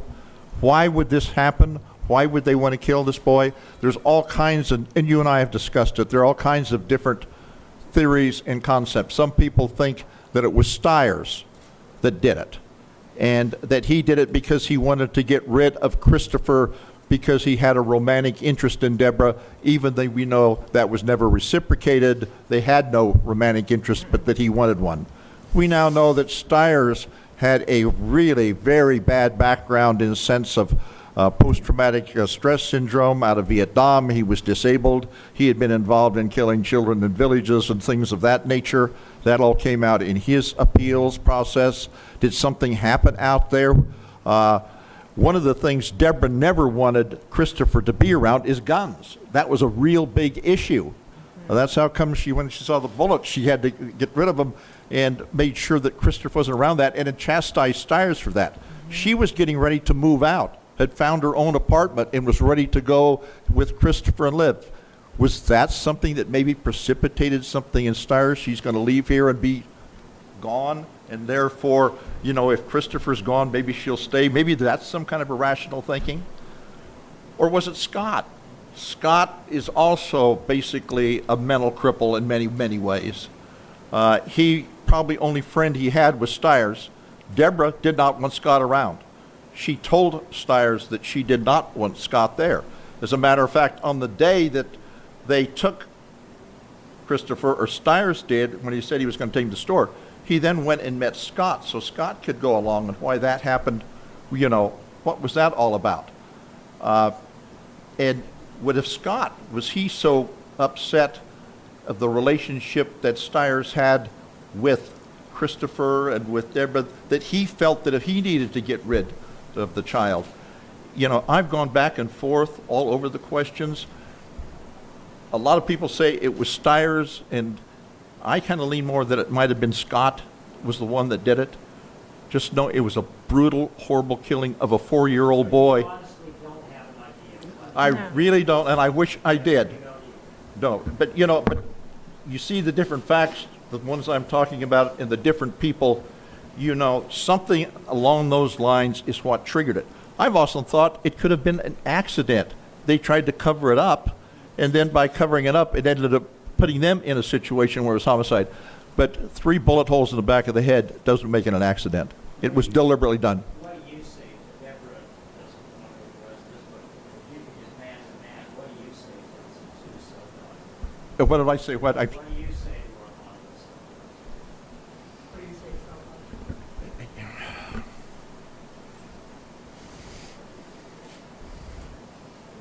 You are one of the most despicable characters that I have ever met.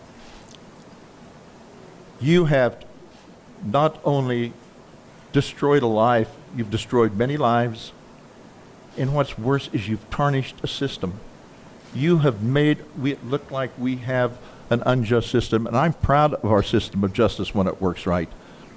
When there are people like you in it with that kind of power and it's abused, it's despicable. That's what I'd say. I actually think we're just about out of time. We have time for probably one or two more questions here. Let me just ask somebody who hasn't had a chance to ask a question yet.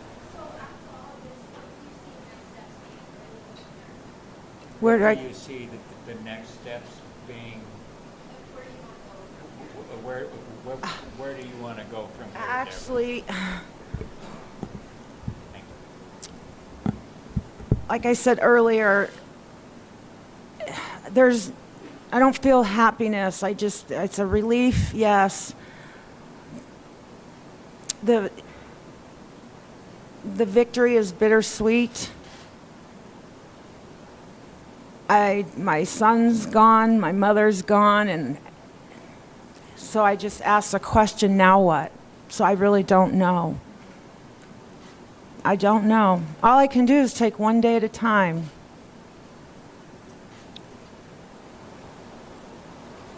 Mike and Lori and Deborah, do you have any closing thoughts you want to share before we bring this to an end? I would like to say something. Okay, please. The lawyers were talking about the seriousness of recording and, and getting a bill. I didn't have a criminal record at all. I'd never been in trouble with the police, ever.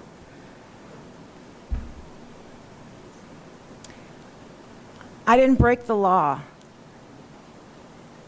I never thought in a million years I would see the inside of a jail, but I did. It happened to me, and it can happen to any one of you. It really can. So these people with power, they shouldn't be allowed to abuse it. Maybe someday we'll be able to do more. Thank you all for coming.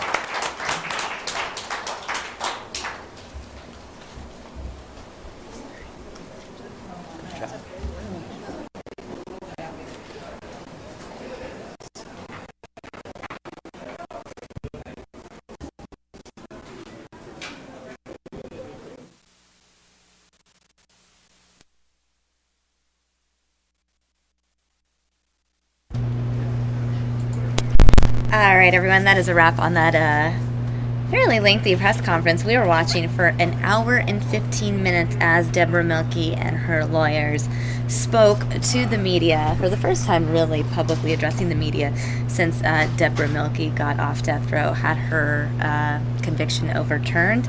If we get any more information or updates, we will bring that to you live here on News Now. As I promised earlier, we will be bringing you that conversation, that press conference between the President of the United States, Barack Obama, and the President of Afghanistan. That event was going on simultaneously as this Debra Milke event was going on, so we made sure to roll on it, record it, so we could play it back for you guys in just a second. I see some video. I'm going to go back to the Milke event because I still see some video rolling. Not sure what's going on here, but let's just continue to watch and see if anything happens. Oh, it's going crazy. Give me 25 seconds, we'll be good to go. All right, thanks,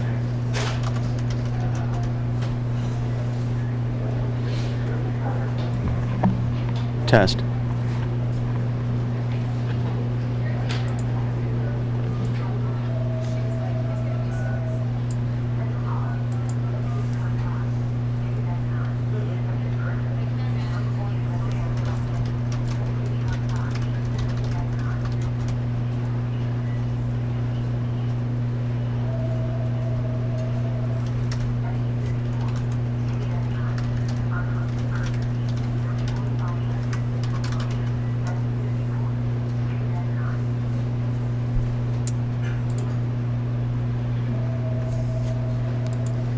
All right, it looks like we have officially lost that feed from the Deborah Milkey press conference event. Right now, the video of President Obama and the President of Afghanistan, the video of that press conference is still processing, so I don't have that video right away. If I don't get it in the next few minutes, what I'm going to do is save it for our afternoon web stream, and I will carry it for you guys then. You can watch it, you can chime in. That means it gives you another reason to join me on News Now at 3 p.m. Let me see what else I have really quickly.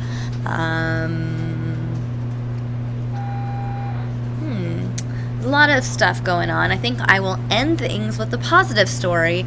This is a story about the inspiration for the Make-A-Wish Foundation.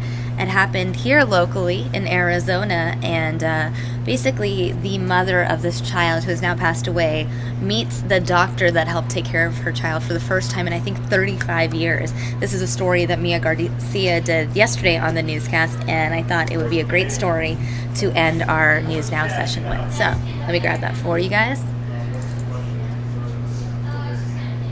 Stand by.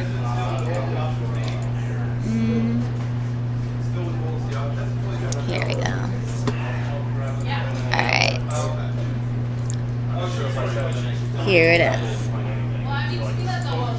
7-year-old Chris Gracious inspired the Make-A-Wish Foundation 35 years ago. 350,000 children around the world that have been touched by one little boy. Her little boy.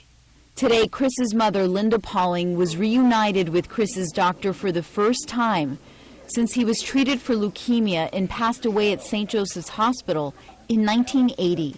I feel very blessed, to tell you the truth. As Sister says, there is a reason for everything, and I believe that sincerely. Linda tried her hardest to give Chris a full life after he was given 3 years to live.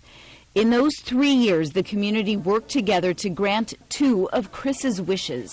That was the first wish of the helicopter ride. The second one was when they came to the house and delivered the uniform.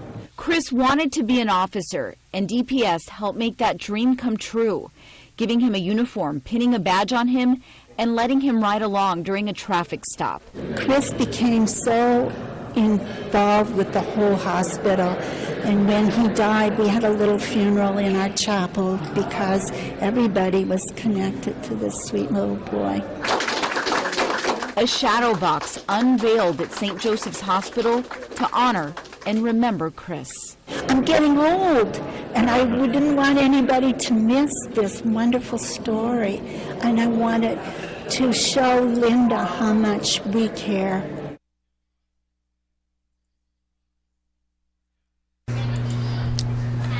Thanks, Mia Garcia, for that great story on the Make-A-Wish Foundation and the history behind it and how it connects to this local boy. I hope you guys enjoyed that story. Thank you guys so much for tuning in to our News Now broadcast over the last 2 hours and 3 hours almost. Those of you guys who have stayed with us, chatted in the chat box, given us your opinion. We love having you guys interact with us here on News Now. It's great to hear what you guys have to say, to answer your questions, clear any confusion up. So thank you guys, as always, for tuning in and chatting and interacting. And if you haven't done so already, make sure you go to youtube.com/Fox10Phoenix and hit that subscribe button. That way you will have been subscribed to this channel.